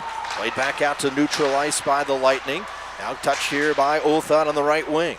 Olthon will bring it into the right corner. Bumped off the play a little bit, still moves in. Goes behind Hoagland. Pass over to the left side now to Hayden Johnson. Johnson now to the high slot there to Gunnar Gustafson. Now Olthon with a shot, and it's trying to be corralled in there by Hoagland, able to do so. Flyers still control it. Another penalty is coming up. Going to have a 5-on-3 advantage here for the Flyers as long as nothing else happens. Inez now gets it over here on the tape this time of Olthon. Give and go. Now that 6th attacker is out there. That's Stevens. The net is empty. And then they'll shoot at the length of the ice. It'll knock off the pipe. But penalty coming up here against Northern Lakes. And time of the penalty, 5:20 of the second period. Little Falls will have a 5-on-3 advantage for 1 minute and 5 seconds. The penalized Northern Lakes Lightning looks... Coach Craig Larson's not happy right now. No. You could hear him earlier there. And it looks like going to the box was Isaac 20. Peterson. Was it 29? Peterson high sticking. So it'll be a 5-on-3 Pizza Ranch power play here for 1 minute 5. And the Flyers trailing right now 2-1. Here's a way to tie it up. They've got one power play goal already tonight, but they've also given up a shorthanded goal tonight. But now down low, here's a give and go, and fanning on that one was Kaczynski Helgeson. Shot taken there, and getting a glove on that was Hoagland. The net is off the magnet, I believe. I don't think it's on. So it looks like it's pushed back. Majerle now to Moore. Moore going to skate it out to the top. Gives it over to Majerle. The one-timer goes off the stick that time of Miller. And we'll get a whistle and a stoppage of play with 33 seconds to go on the 5-on-3 advantage. And Northern Lakes still with a 2-1 lead. 33 seconds remaining on the holding minor to Christian Crutcher, and 1:29 to go in the 2-minute minor to Isaac Peterson for high sticking. Of course, Peterson gave the Lightning the lead in this game 10 seconds into the second period. Philippi couldn't get there in time as it's Miller that clears it out and all the way down the ice, as you can hear the Lightning bench excited about that. They've been pumped up the entire game. Here's Philippi coming across the line. Philippi now gives it over to Gunnar Gustafson, back to Philippi. Down low here to Stevens. Stevens on the goal line extended. Passes over to Moore, now back to Gunnar Gustafson. Now over to Philippi, his one-timer partially fanned on. Fired behind the net, picked up there now. One penalty has expired. Quick shot there taken by Philippi, and this one goes into the safety netting. And a whistle and a stoppage of play. And head coach Tony Kuchar took a look at Wesley Watashik just for a second, and then got back once again looking out on the ice. Flyers scored 19 seconds into their first power play. Then they had a 5-minute major power play. Didn't score on that.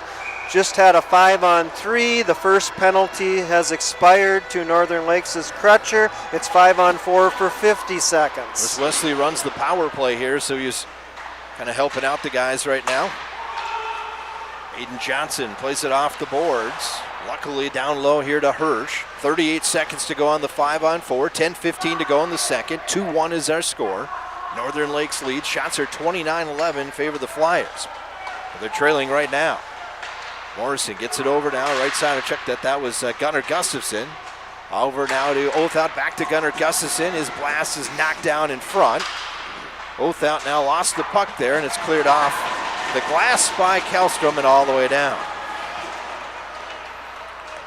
Kuchar leaves it off now for Hayden Johnson. Just 5 seconds left here, and the Flyers once again are not going to score on the power play, and now they're offside as they look all messed up right now.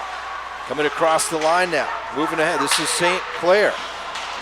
Played to the line, not out though by Inez. St. Clair gets it back now. Tries to slide it over there to Nybakken, who's standing all alone in front of Kucher. It'll be cleared the length of the ice. And that puck will cross the line for icing with 9:16 to go here. 2-1 Northern Lakes. But Jamie, I wonder with this 10 days off if it's really affected them, and it looks like it has. Well, I think the biggest thing right now is they got to be patient. They've got to be frustrated with the fact that they've had these power play opportunities. They had the 5-minute major power play. They had a 5-on-3. They're coming up empty. They give up a goal 10 seconds into the second period. They have to remain patient. They're getting pucks to Hoagland, but they aren't quite able to get it past him. They were starting just before they went into quarantine to start to get their groove a little bit, it seemed like. Scoring-wise, the big win against Sartell. The big win, the big score against Prairie Center. They looked like the offense was starting to click. And then they have that shutdown. They got to kind of start things over again. And, you got a big 2 weeks here with 6 big games here. Yep, Coach Kucher talked about it in his pregame comments. He was happy with the practice that the Little Falls Flyers had the first time that they were on the ice since they beat Sartell on February 20th, and that's the best you can do at this point. They get them on the ice, they had a good practice, and now you're up against a pretty good opponent in the Northern Lakes Lightning, 9th in the state. Well, you're giving the Lightning an opportunity here to believe. Sure. And we're down to 8:45 to go here, the second, and a 1-goal lead for Northern Lakes. And, I wouldn't normally say this in a game like this, but this next goal is going to be the determining goal of how this game's going to end up, I think.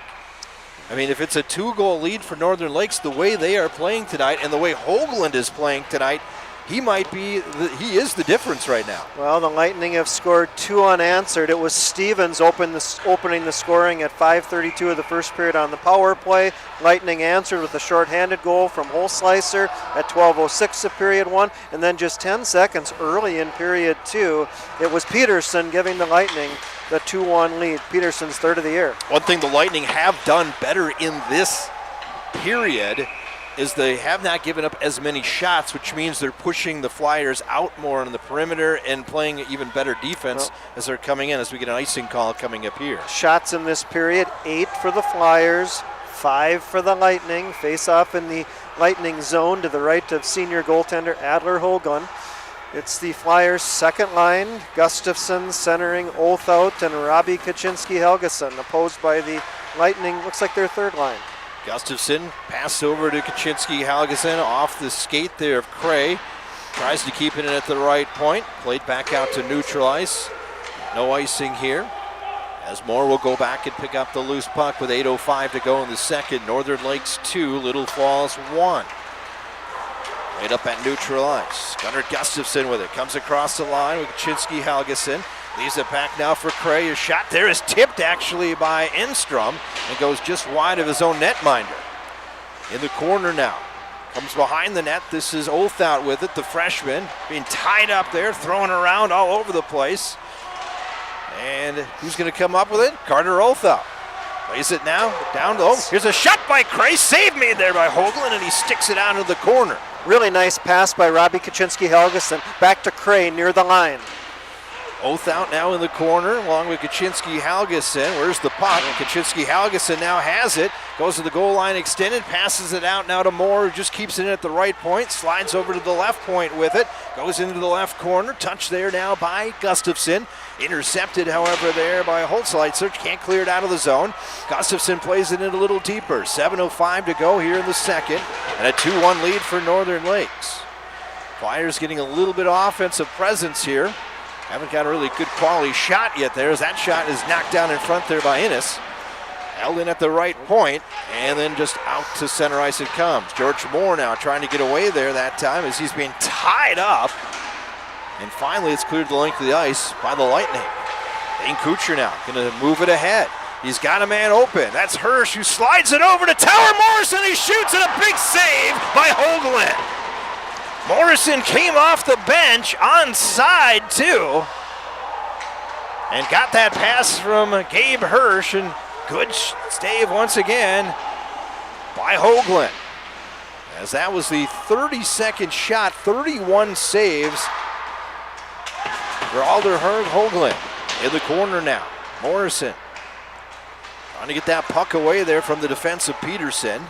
Nybach now with it. Will play it to the line, not out yet. Gendro passes it though, and it's intercepted here by Sealing, and he'll flip it out to center.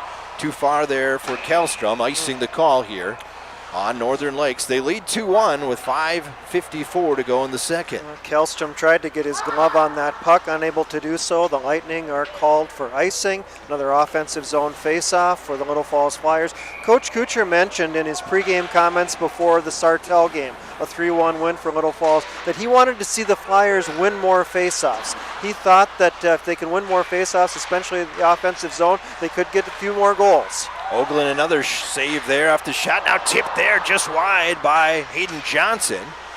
Nick Stevens circling around. He's got the lone goal for the Flyers on the power play, who took a 1-0 lead. Since then, it's been 2 unanswered here by the Lightning. They lead 2-1 with 5:30 to go in the second.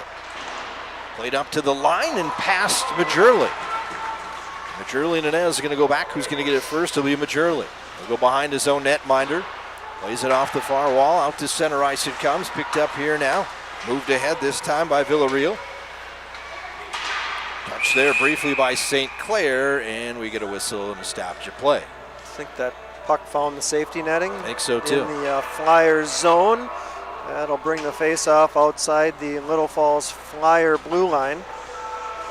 And Flyers will change. They'll come with that second line, centered by Gunnar Gustafsson. The wings are Othout and Robbie Kaczynski-Helgeson. Last time out for this forward line, Kaczynski-Helgeson had a really good shift in the offensive zone. Played up to the line, not out yet here. Now it's Gunnar Gustafsson playing out to neutralize. Knocked down there by Bernu. He'll play it in deep. Moore now with it. George gets it out to center ice. Bounces over the stick there of one of the Flyer players who was briefly touched there by Eric Larson. Now Kaczynski-Helgeson in the corner. Played in that corner now by Gunnar Gustafsson. Nobody back there except for Peterson. Peterson gets it over to Larson, who flips it out to neutral ice. It'll be knocked down here by Colton Johnson. Colton Johnson then gets it to Olthout, who sends it behind the netminder Hoagland. It goes out for a stroll, leaves it off there. Played it back there to Kyler Kuchar. In the corner now. Kaczynski-Helgeson with it. Try to get it over to Gunnar Gustafsson. Now Gunnar does have it on the half wall. And finally played in the corner by the Lightning. Can they clear it out of the zone? No, they can't. Gunnar Gustafsson still digging with it. Inside of 4 minutes to go here in the second. Othout now trying to move it ahead. He got hit in the corner. Behind the net now, it's played here this time by Bernu, off the glass all the way down, rolling puck, and this is just going to go on the netminder, Dane Kuchar. Oh, he got, once again, he got a shower there. That could be an unsportsmanlike conduct. I think they're going to take him. The shower came from Kyler Kuchar. No relation between Kyler Kuchar and Dane Kuchar that we're aware of. I think they're going to give him a penalty. Somebody's going to the box. The official coming over here. 23, yeah, that's going to be unsportsmanlike conduct. Are they going to do coincidentals, I suppose? 17 for unsportsmanlike, sorry, 23 unsportsmanlike, 17 cross-check. Well, Colton Johnson came to the aid of his goaltender, Dane Kuchar, as Kyler Kuchar gave him a shower once again with ice. If Colton wouldn't have done that, we would have had a power play, but coincidental minors is what it'll be. But that's the second time tonight that the Northern Lakes Lightning have did the old shave of ice shower for the netminder. Offsetting minors at 13-16 of the second. 3:30 to go here in the second period. Still 2-1, Northern Lakes leads. As they trailed 1-0. It was tied at 1 after 1, and now it's a 2-1 lead for the Lightning. Majurley back behind his own net. Now stick down by Nybach. Played with a, wasn't a high stick, it was below the shoulder. Nybach, a pretty tall kid out there too. He gets a little extra. That one's heading up missed the safety netting and almost went off the vending machine in the far corner here at the Exchange Arena. It could have hit a window in the door. It could have hit the glass. It could have been free pops for everybody at the vending machine. Knocked out the glass in the vending machine, and everyone would have rushed over for a sample. 3:02 to go here in the second. 2-1 is our score. Northern Lakes leads. Face off at center ice. Controlled here by the Lightning. They'll dump and chase. Holtzleiser with one of the 2 goals. Back to the point it comes now. Peterson with it. Intercepted here by Morrison. He slides it over, and it's out to center ice it comes. This is moved ahead there by Moore. Dump back down by the Lightning, and behind the play, I think delayed offside coming up here as Innes touches it. Well, Coach Larson's not too thrilled with that icing call.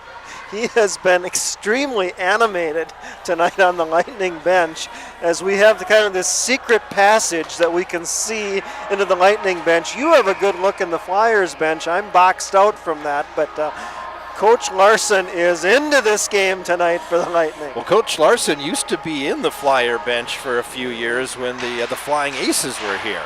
And, of course, the junior hockey team here, as he used to coach them. And, of course, he was the head coach at St. Cloud Apollo. Absolutely. Opportunity here once again for the Flyers. 34 shots, 33 saves for Hoagland.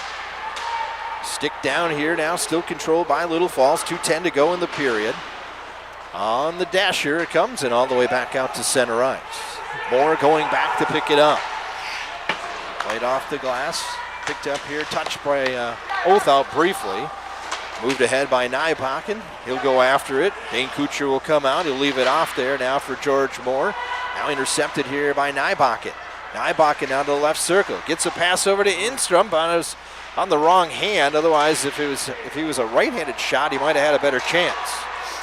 Out to center ice it comes now. Moved ahead here, Kaczynski Halgeson. He dumps and chases after it as he falls down. In the corner now is briefly touched there by Othout. Instrom avoids the check that was going to be had there by Kaczynski Halgeson, and he kind of ran into his own player, Othout. Othout now gets it back to Kaczynski Halgeson, now to Cray. Hops over his stick, keeps it in, and then it goes over the stick there of Majurli. Flyers just look a little bit off tonight. Things aren't crisp. They're not catching it tape to tape. We saw a couple opportunities, but a lot of the shots have been from the perimeter. There was Stevens with a shot. We're down to a minute to go here in the second. Passes out in front. Puck picked up here now by Majurli. Majurli left side. Majurli now puts a shot towards the net. Goes off the skate there of Instrom. Trying to get it out of the zone of the Lightning. Unable to do so. Held in at the right point. Shot there by Cray. Save is made by Hoagland. That puck dangerously up in the air.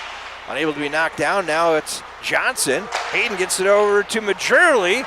In front there was Stevens. Stevens might have actually knocked that down for the Hoagland. Now Majurli knocks it down to Stevens again. Stevens picks it up. Low shot there. Save made there by Hoagland. And puck goes behind the net. Now picked up in the corner here by Stevens. 15 seconds left. Now over to Majurli. Shot taken there. That hit traffic in front. Played to the line, not out. Good job by Colin Cray to pick the pocket there of Sealing. Otherwise, that could have been a breakaway the other way. And the period is going to come to an end, and the Lightning are going to go to the locker room with a 1-goal lead at 2-1. That first line for the Little Falls Flyers, Stevens, Philippi, and Hayden Johnson. They happen to be the 3 top scorers for the Little Falls Flyers. They were a bunch of angry Hornets there late in the period, all over the Lightning in the offensive zone. And it was Adler Hoagland once again coming up big for the Northern Lakes Lightning. He's 37 of 38, and the Lightning take a 2-1 lead into the second period intermission. And the Northern Lakes faithful are in full They're force fired here up. tonight. They're fired up. They should be. The Lightning have played well through 34 minutes, and we talked about it earlier in the period. Yes, the Flyers had the break because of the quarantine, but they need to stay patient. They had a lot of offensive zone time in the second period. They just need to keep forcing the issue and see if they can get Hoagland to finally cave. All right, let's take a break. When we come back, we'll have the second period summary, plus we'll chat a little bit more about the last couple of weeks here for the Little Falls Flyers. 2-1, Northern Lakes leads after 2 periods of play. Once again, you're watching on Flyer Media Productions and listening on Q92 and fallsradio.com. When suddenly your car doesn't look like it should after an accident, it's nice to know where to go. In Little Falls, Peterson Body Shop is known for their quality workmanship and reputation for reasonable rates. From body repairs to glass installation to loaner cars when work is being performed, Peterson Body Shop has been bringing quality service in the Little Falls area since 1963. Give them a call at 632-6156. Peterson Body Shop, Highway 27 West, Little Falls. Your best decision after a collision. Just ask your neighbors. Fleet Supply True Value in Little Falls has everything you need for all your outdoor and indoor projects. They have a great selection of tools, kitchen, pet, and paint supplies, footwear, and so much more. Also, check out their great monthly bargains with tons of in-store savings. Fleet Supply True Value, your complete farm and home store, located in 1800 First Avenue North in Little Falls. Behind every project is a true value. When you need your garbage removed, call Bob Lemire Roll-Off and Refuse in Little Falls. Locally owned and operated, Bob Lemire Roll-Off and Refuse is ready to pick up your garbage and save you money. No administrative fees, no contracts. They offer both commercial and residential service. Whether you need a roll-off, dumpster, or can, call them today at 320-632-5212. That's 632-5212. Bob Lemire Roll-Off and Refuse in Little Falls. Living and working with you in your community. We want Rudolph Auto Solutions to be your service and oil change headquarters in Little Falls. Hi, this is Chris Rudolph. We know that getting an oil change isn't always at the top of your list of fun things to do. That's why we've made it as easy and comfortable as possible. Not only is it convenient to drive up and come into our service area, we have a very comfortable lounge area where you can sit back, relax in front of our fireplace, and enjoy a cup of coffee, cappuccino, and Wi-Fi service. And finally have a few minutes to yourself. Try us. I guarantee we will be your service and oil change headquarters in Little Falls at Rudolph Auto Solutions.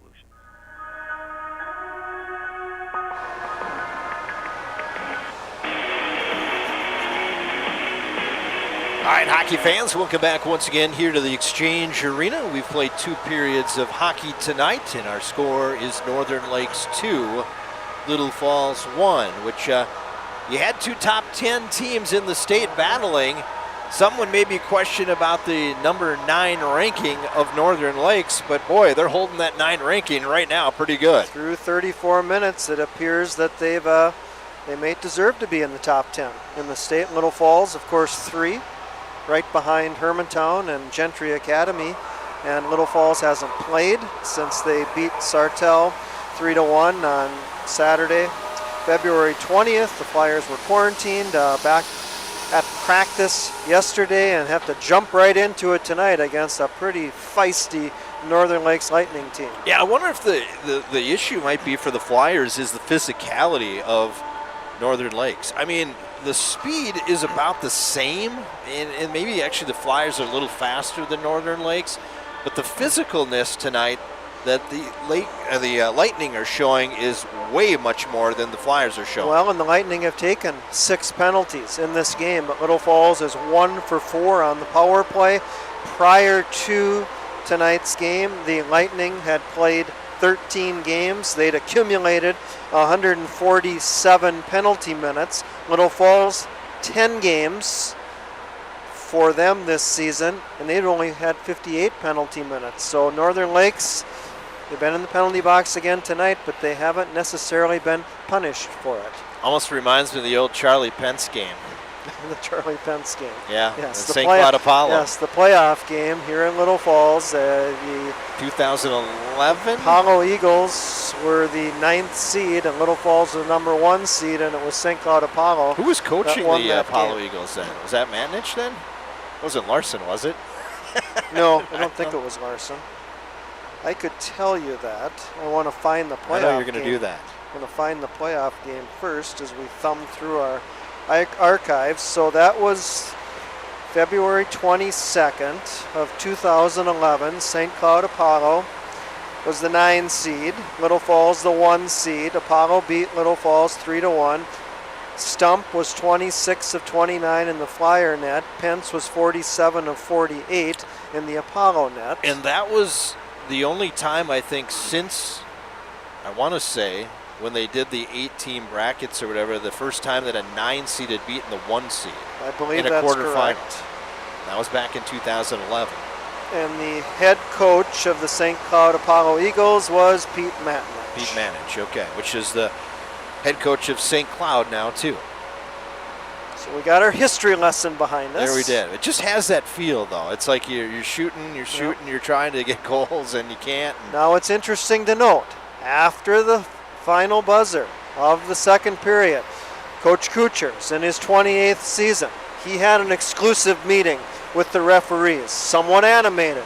Craig Larson, not to be outdone, knew exactly what was going on, that Kucher had the ear of the referees. So Larson calls him over to the Lightning bench, and Craig Larson, somewhat animated, had his exclusive conversation with the referees. We'll see if it makes a difference in the third period.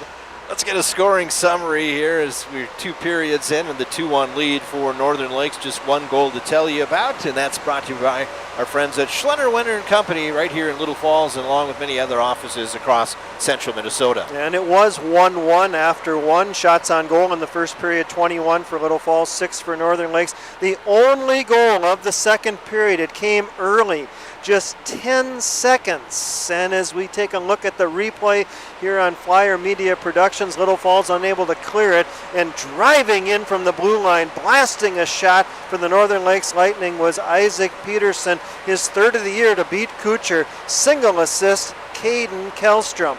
Peterson from Kellstrom, 10 seconds of period 2, and it gave the Lightning a 2-1 lead, and the Lightning took that 2-1 lead into the second period intermission. Shots on goal in the second, 17 for Little Falls, 7 for the Lightning. Through 2 periods, the Flyers have a 38-13 shots on goal advantage. Dane Kucher, the senior, tending net for the Little Falls Flyers. He was 6 of 7 in the second. Kucher, through 2 periods, 11 of 13. The senior, Adler Hoagland, tending net for the Northern Lakes Lightning. Hoagland perfect in the second, 17 of 17. Hoagland through 2 periods, 37 of 38. The Lightning whistled for 3 second period penalties, 1 minor penalty against the Little Falls Flyers. Tonight the Lightning have 6 penalties, 5 minors and a major. Little Falls with 2 minor penalties. Flyers are 1 for 4 on the power play. No power play opportunities for the Lightning. It's Little Falls and Northern Lakes through 2 periods at the Exchange Arena, and it's the Lightning leading the Flyers 2-1. Of course, you get a chance to talk to Tony a bunch throughout the season, the off season. I'm just kind of curious what you think he was discussing with the officials, because the penalties have actually gone Northern Lakes' way for the most part, but what, I guess, would the reason he would want to huddle up the officials? Possibly the stick work.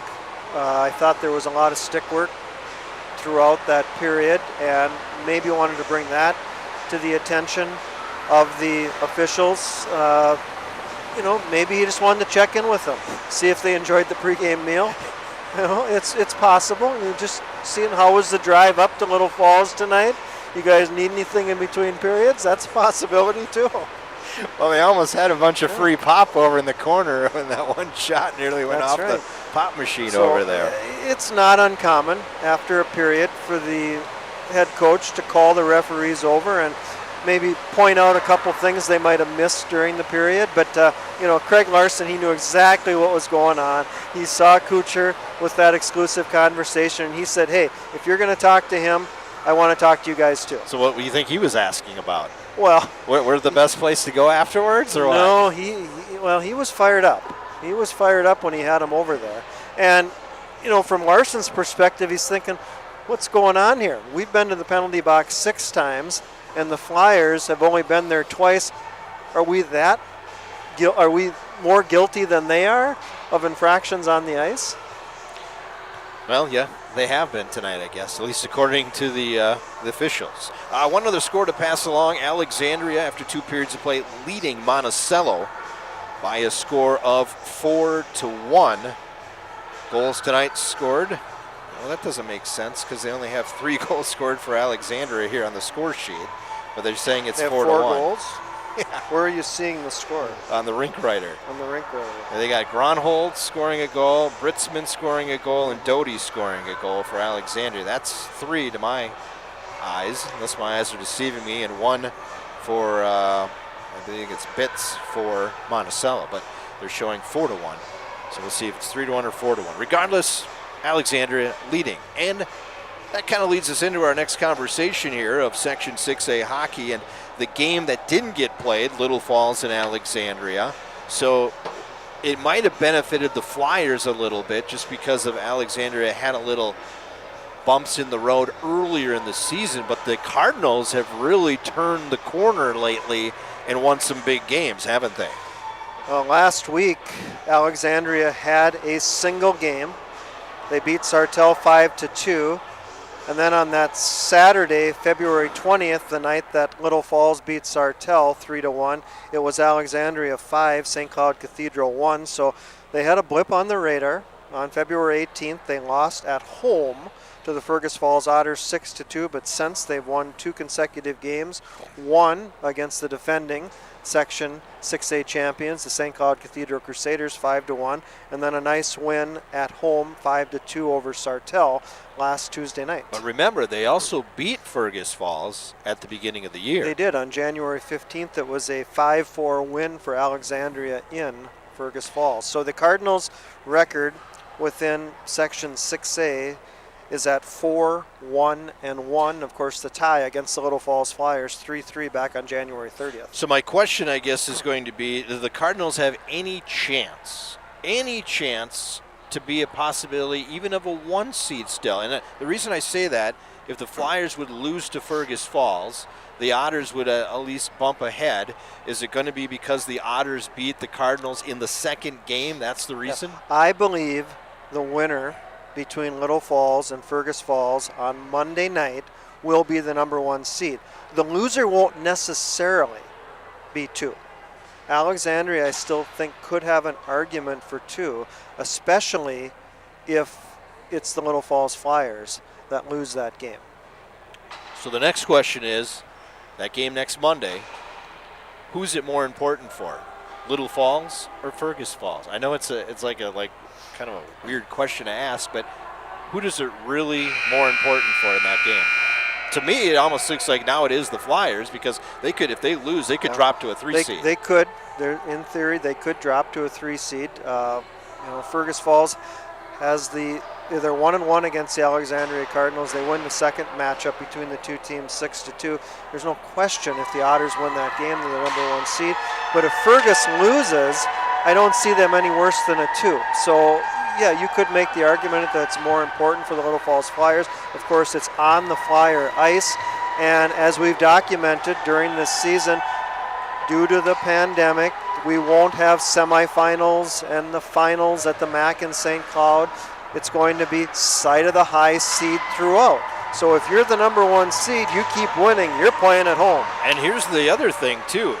That game is being led up with 2 other very big games in Dodge County on Friday night and a very good Duluth-Denfeld team on Saturday. Yeah, Duluth-Denfeld's ranked 4th in the state. Dodge County's 18th. Dodge County's from Section 1A. The Duluth-Denfeld team is from Section 7A. Of course, for Denfeld to make it to the state tournament, they'd have to find their way past the Hermantown Hawks. Not likely, but anything's possible. On the other side for the Northern Lakes Lightning, they are definitely giving themselves a case why they could be the number 1 seed in Section 5A with the game tonight. Well, this would elevate their status. A win tonight in Little Falls definitely elevates their status.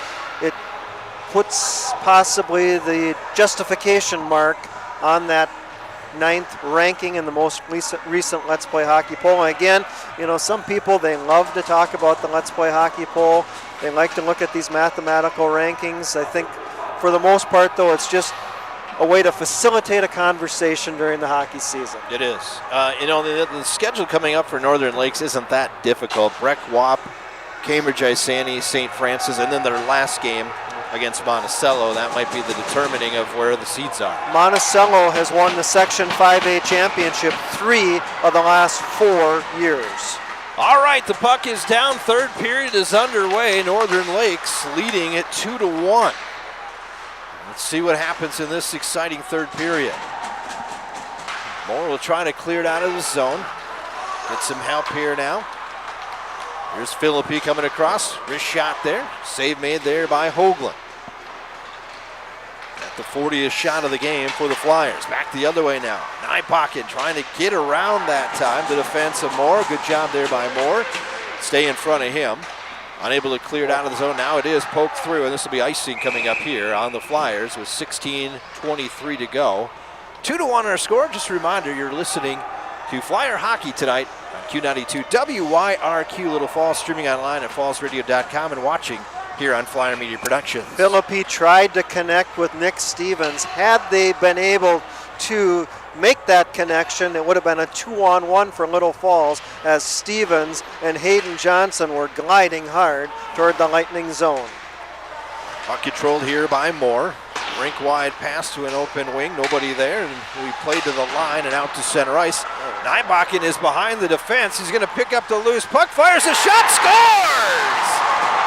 And it's now 3-1.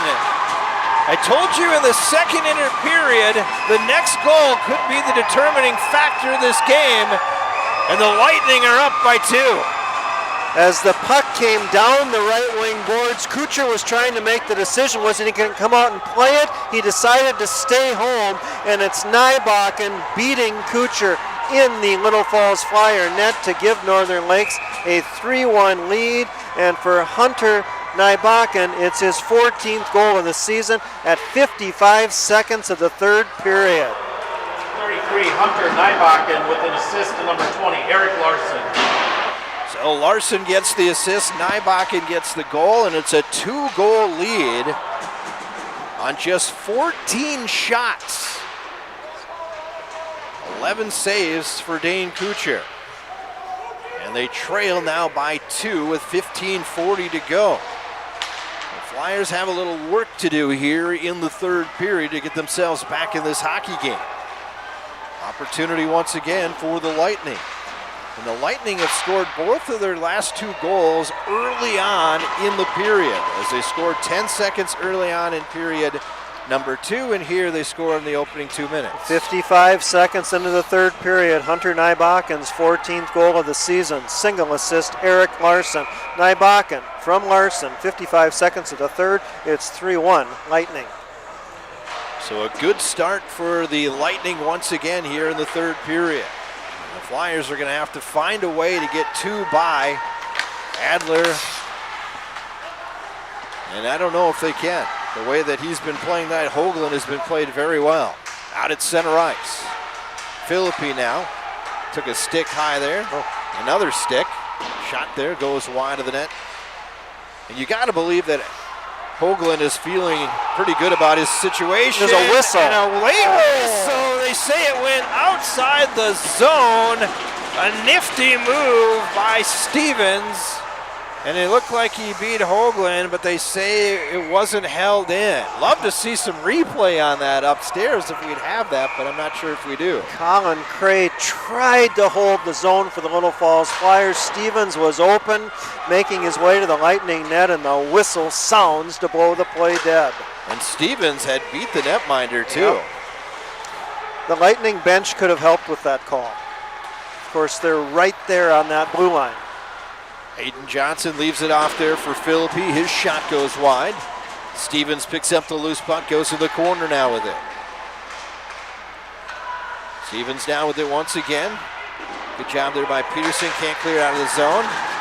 Opportunity down low here now. Hayden Johnson whirls it back all the way out to center ice, and Colin Cray has to check it down. 14-10 to go in the third. Northern Lakes with a 2-goal lead at 3-1. Shot taken there by Philippi. Save made there by Hoagland. Stevens picked up the puck. Now moved ahead there by Kaczynski-Helgeson. And Helgeson had his man tied up there. Played back out to neutral ice. Dumped back in here by Gustafson. Hoagland's dialed in. He's not going to give up any soft ones. No, he's not.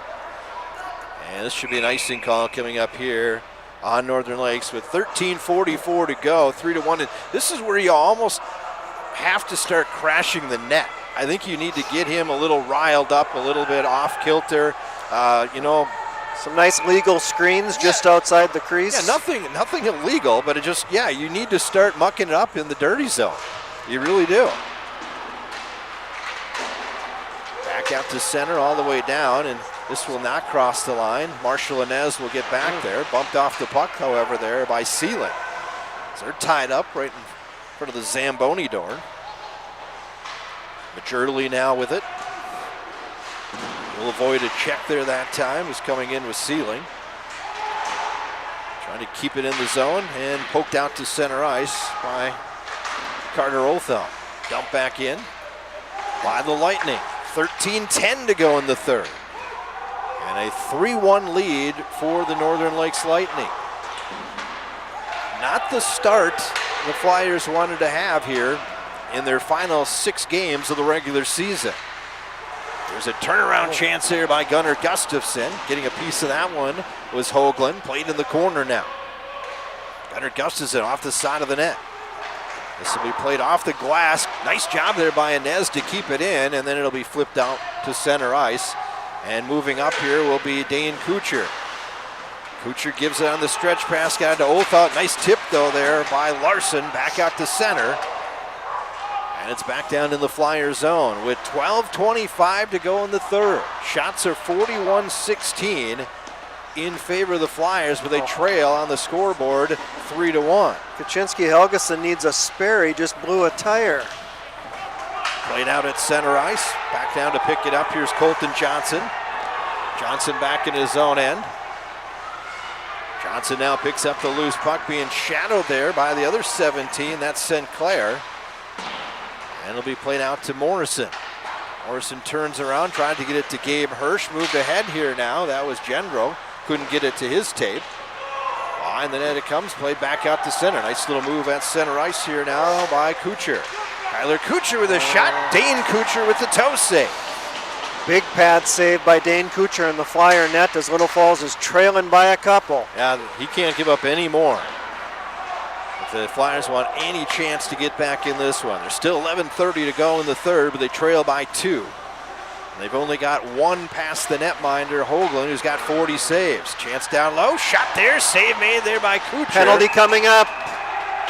And interference is the call. It's against the Flyers. It happened in front of the Flyer net. Colton Johnson looks like he's going to be going to the box. He's not happy. Not happy at all. Interference, Colton Johnson. 5:43 of the third period. And finally, the Lightning will have their first power play opportunity of the game. They've scored 12 power play goals this year. Kellstrom has 4. As you mentioned, 27.9%. Penalty kill for the Flyers at 80%, 20 of 25. Kellstrom and Sealing. Sealing is brought down. That could have been a penalty. Here's Stevens back the other way. How about a shorty? Stevens with a shot. That one goes wide. Stevens picks it up once again. Stevens looking for some room. He'll play it back out to George Moore at center ice. And then Moore will send it down the length of the ice. Hoagland going to play into the corner. Philippi's there first, though. Philippi had it taken away, though, by Larson on the poke check, then taken away there by Stevens. Stevens on the end wall, the half wall. Tried to play it over to Philippi. It's knocked down, however. Now Stevens back in with it again. He'll play it out to neutral to Philippi. Minute 14 to go here on the penalty time, and the Lightning have yet to get anything started offensively, but they have a 2-goal lead at 3-1. With 10:20 to go here in regulation. Crossing the line now, Tyler Kuchar. He'll go behind the net. Played there now by Kellstrom. Hellstrom back down to the point here to Larson. Larson with a shot knocked down there by Hirsch. Hirsch has got a man. That's Hayden Johnson. Johnson with a breakaway. Coming in the right side. He got yanked out. Penalty shot. Penalty shot. Be a penalty shot. Yep, penalty shot. And here's where the game could change right now. Here's the replay.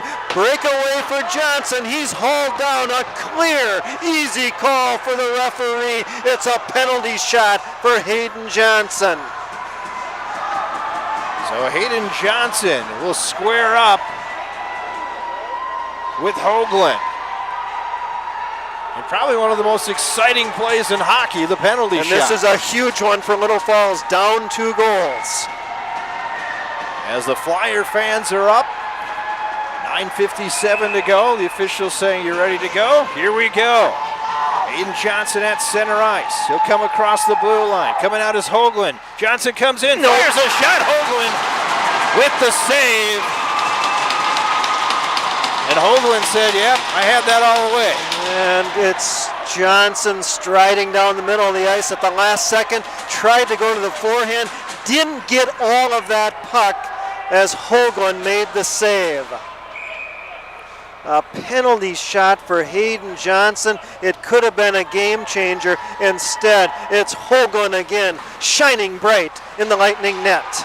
Out to center ice now it comes here for the Lightning. They're still on the power play. Remember that. They still have 30 seconds to go on that. This will flutter up into the safety netting, and we get a whistle and a stoppage of play with 9:45 to go here in the third. 3-1 is our score. Northern Lakes leads. That is all the pressure in the world when the spotlight's on you and it's you against the goaltender. And Hayden Johnson stopped by Hoagland. You know, obviously I don't know if it's better to come in slow or better to come in with speed. You just don't know. Well, you do a lot of that in practice. That's a big time practice drill. Those 1-on-0s during your practice sessions, and each player kind of has their go-to move, and of course from Hoagland's perspective, he's trying to read that shooter and do everything possible to outsmart him, and he did. Coming across the line now, Villarreal gets it back to the point, shot there by Peterson, just wide. And this will be cleared the length of the ice, and that'll kill off more to the penalty. That's dangerous. Caromed off. Well, and Hoagland then puts his stick in front of there of Gunnar Gustafsson. Then he nearly lost it. Back the other way now. Penalty time has expired. We're back to 5-on-5. Shot taken there. Kucher makes the save, keeps it out of the net. And then we got a late slash there by Gunnar Gustafsson as he was not happy. Oh, no. And then somebody got dumped there. That's Villarreal. That he might have just ran over Marshall Inez's stick, and there's a size difference between those two. Marshall Inez, 6'2", 205 pounds.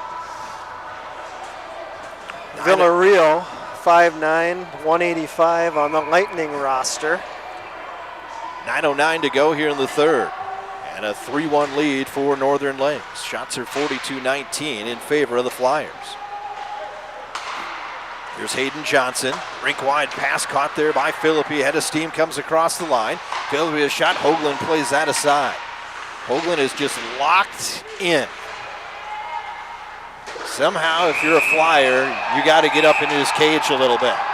And a late hit possibly here on the Flyers is sending down Jelstrom right in front of his net. And that man is Hayden Johnson going to the box.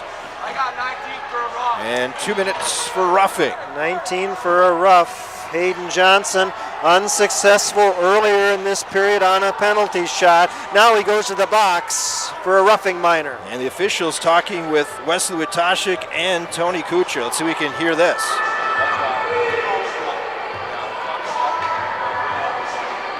Nope, nothing there. They quickly Short break conversation. away.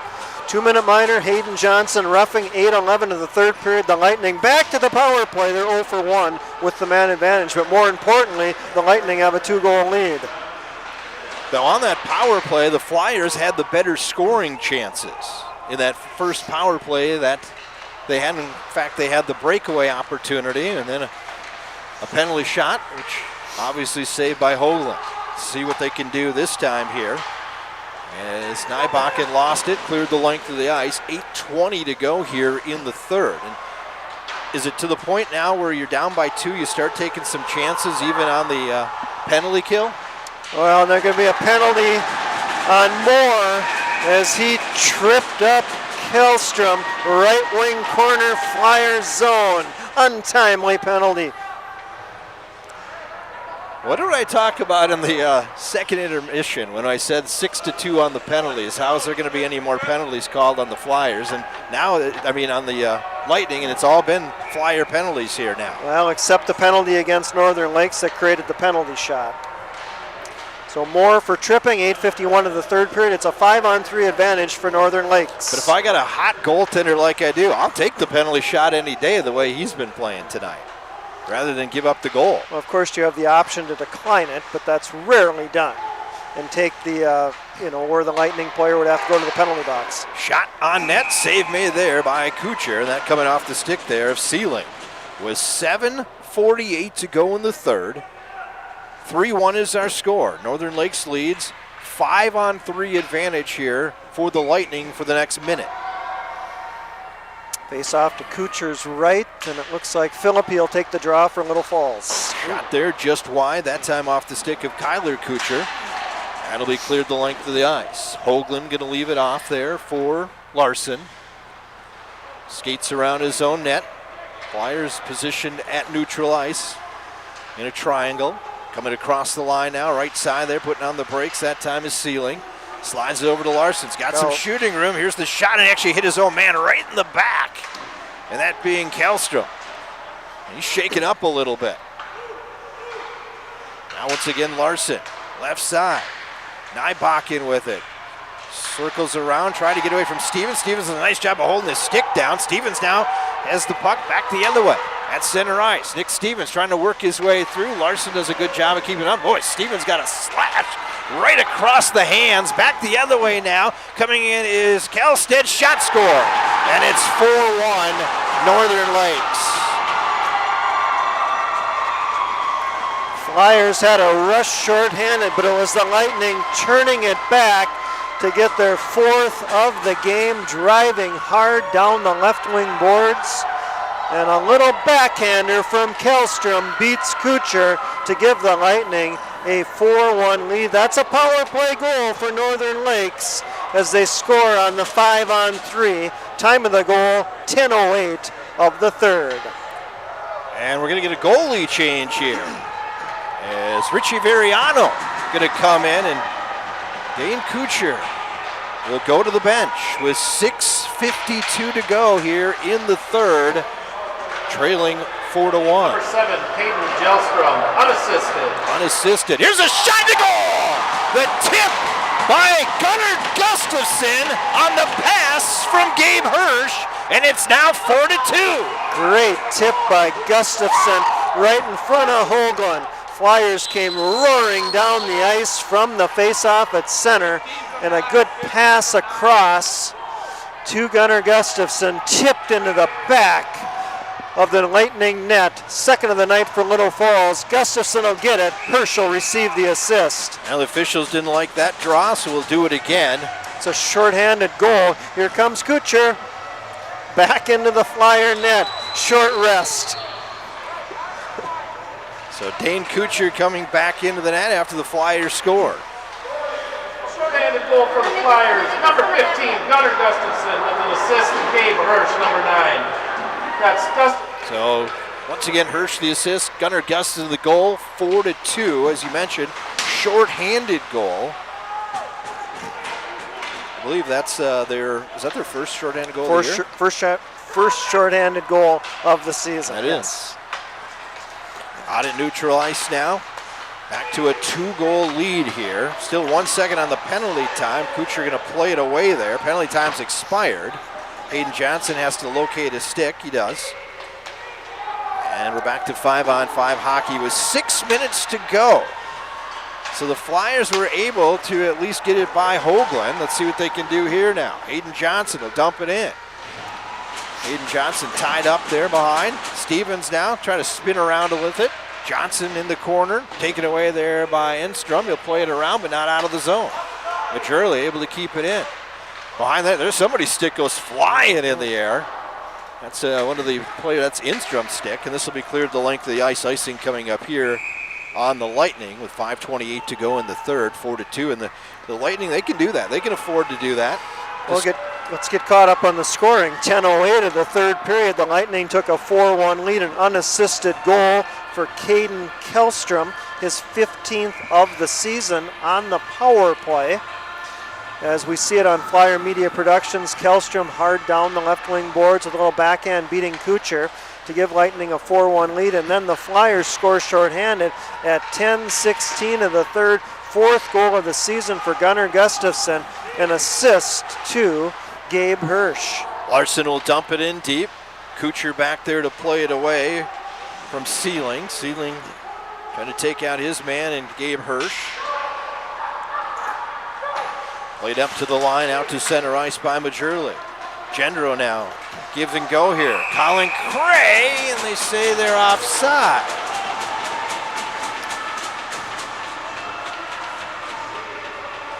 This is offsides. There's the offsides. Yep. That's not a good call. We just had the replay.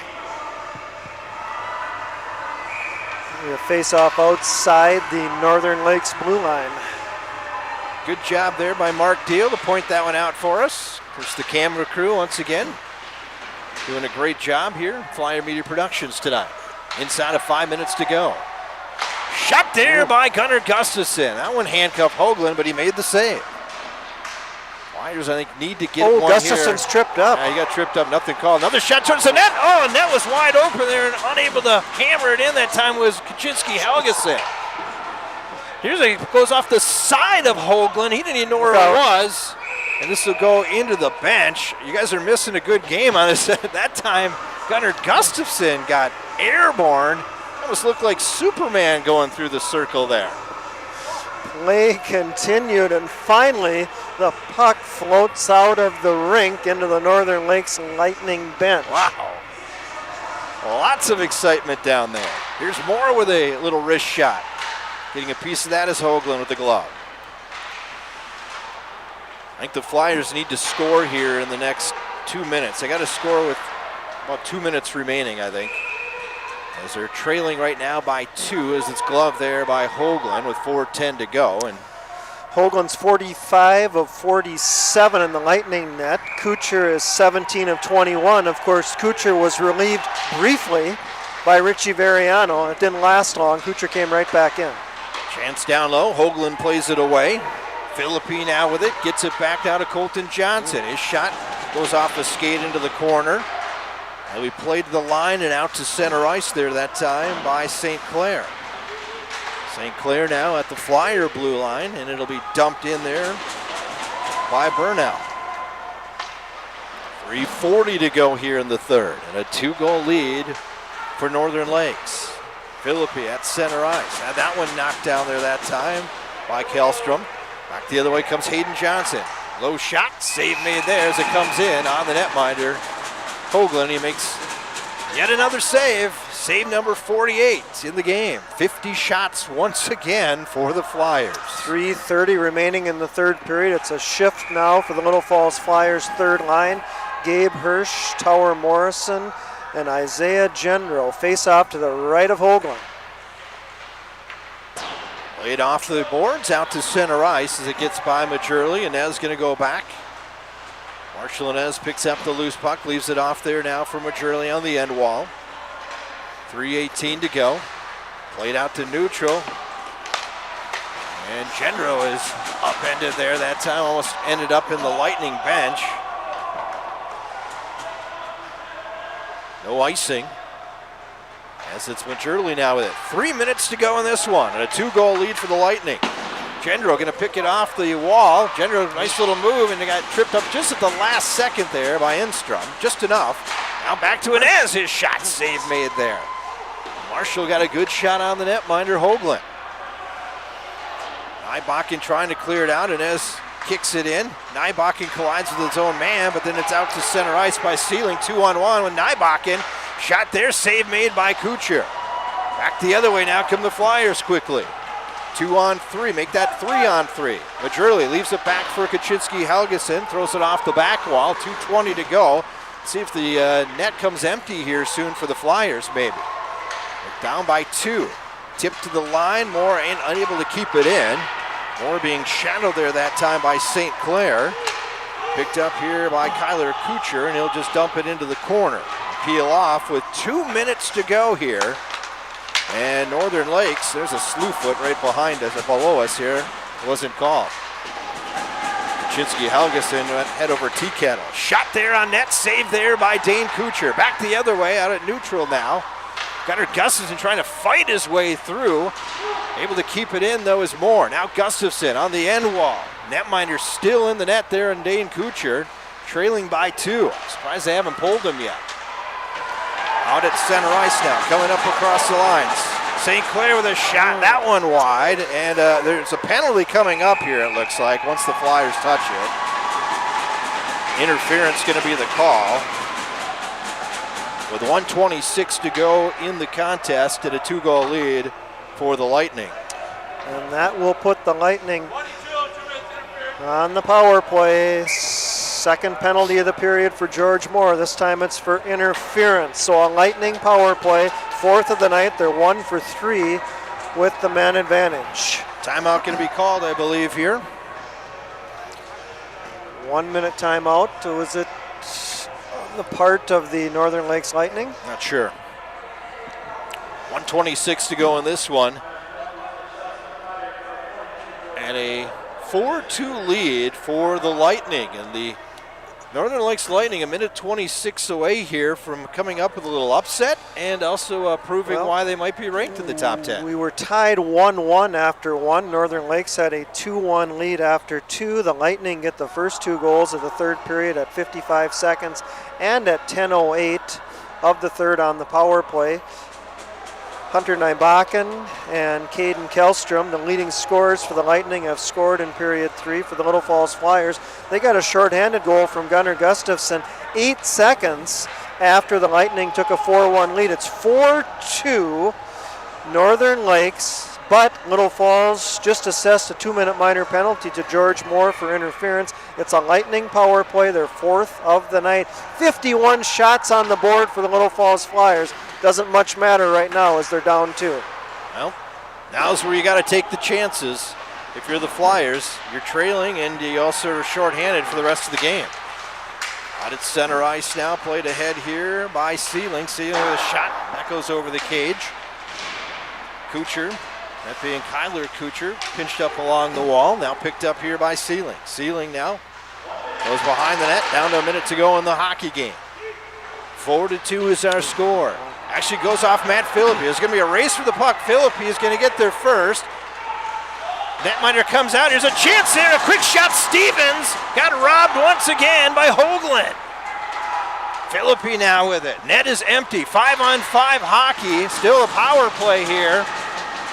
If they send it down, it could be icing, which would be good for the Flyers. At the neutral. Oh, a hit from behind.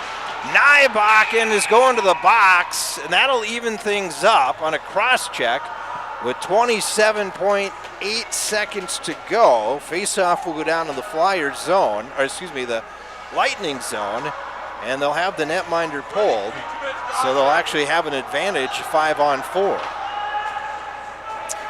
Cross-checking minor to Hunter Nybakken at 16:32 of the third period. It evens it up 4-on-4, but with the Flyers pulling Dane Kucher for the extra attacker, the Flyers will have 5 skaters to the Lightning's 4 skaters. Face off of the right circle. Well, Marshall Inez comes out at the last second. Gets it back to Marshall. Marshall plays it over. Now a one-time shot there by Hayden Johnson, fanned on it, and this will be cleared out. And that should be an icing. And it will be, because they're 4-on-4 technically. And so it's 17.3 seconds to go. It'll push it back down into the Lightning zone. Face-off will be to the left of Hoagland. Flyers have to score here in the next basically 7 seconds for having any chance to tie the game. I mean, the quickest goal probably scored is like 6 seconds. So back to the point it comes. Inez has to take a shot. He does. Saved by Hoagland, and Stevens got upended. 9 seconds left. Behind the net now. Trying to jam after it here. Wraparound attempt. Now a quick shot taken there by Majorly. It goes off the safety netting. 1.1 seconds to go. And Northern Lakes has come to Little Falls and has made a statement across the state of Minnesota tonight with a very impressive win tonight. As you hear the Northern Lakes faithful, that's a final. Northern Lakes 4, Little Falls 2. 13th win of the season for the Northern Lakes Lightning. It's their first win against a team currently with a winning record. 13-1 are the Northern Lakes Lightning, and with the loss, the Little Falls Flyers fall to 8-2-1. And I believe this is the first time Northern Lakes has beaten the Little Falls Flyers. I did a quick calculation late last night, and I had Little Falls 11-0 against Northern Lakes, so I believe this is the first time that Northern Lakes has beaten the Little Falls Flyers. So Craig Larson he said, hey, I'm behind my team. This is a number 1 seeded team, and tonight they've got that signature win to take to that section meeting coming up in a couple of weeks on a Sunday and say, yeah, we should get the number 1 seed out of Section 5A. Of course, they have the Monticello game coming up, but this is a big win tonight for the Lightning. Let's take a break. We'll come back. Post-game show coming up next. Once again, Northern Lakes 4, Little Falls 2. You're watching on Flying Media Productions and listening on Q92 and fallsradio.com.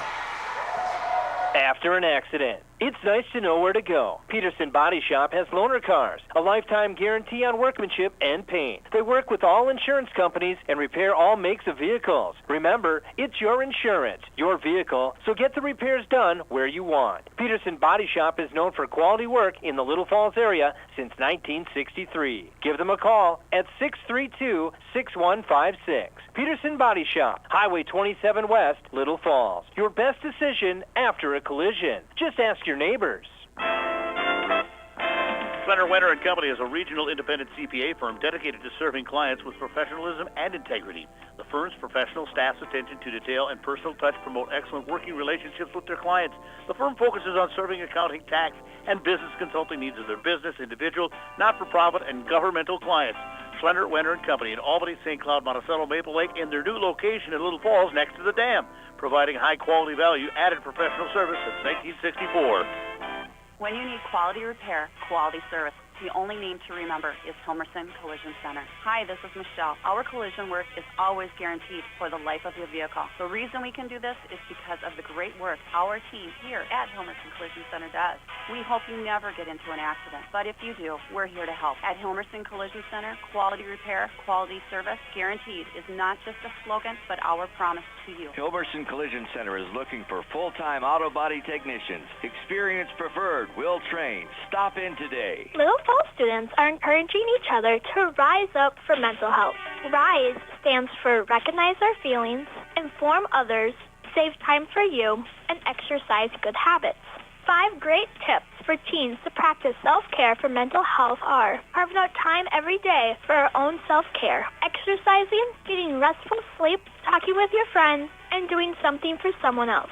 Practicing self-care, interacting with our friends, and helping others are great ways we can all rise up for mental health.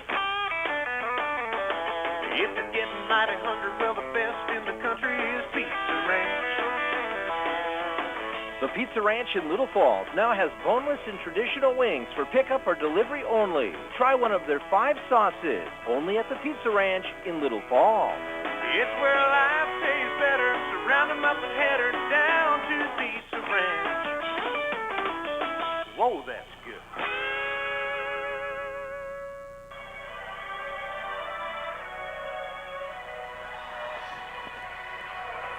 All right, hockey fans, welcome back once again here to the Exchange Arena. Your final score in this one tonight, it was Northern Lakes 4, Little Falls 2. Joining us now is the head hockey coach of the Little Falls Flyers, that being Tony Kuchar. And Tony, I know it's not always fun to watch the score, be on the wrong side of the score, but tonight Northern Lakes came out and played a very good hockey game. Absolutely. It looked like night and day from the film that I watched them a couple times. So, they wanted it. They came out. Their goalie was outstanding tonight. We didn't get pucks to the net, and we didn't have kids that were hungry enough around the net to put it in. So that's unfortunately that's the way it goes, and that's why hockey, and that's why we play this game. So unfortunately, or fortunate enough, it's not the last game of the season. So we take something away from it. We got some more games to play and to battle back. I know it was a tough one coming back on one-day practice, but the first couple periods, I mean, what else do you do besides score? I mean, we controlled the game, and not too often you get 54 shots and you only get 2 goals. So yeah, it's one of those things where it seems like Jamie and I were talking about this during the game.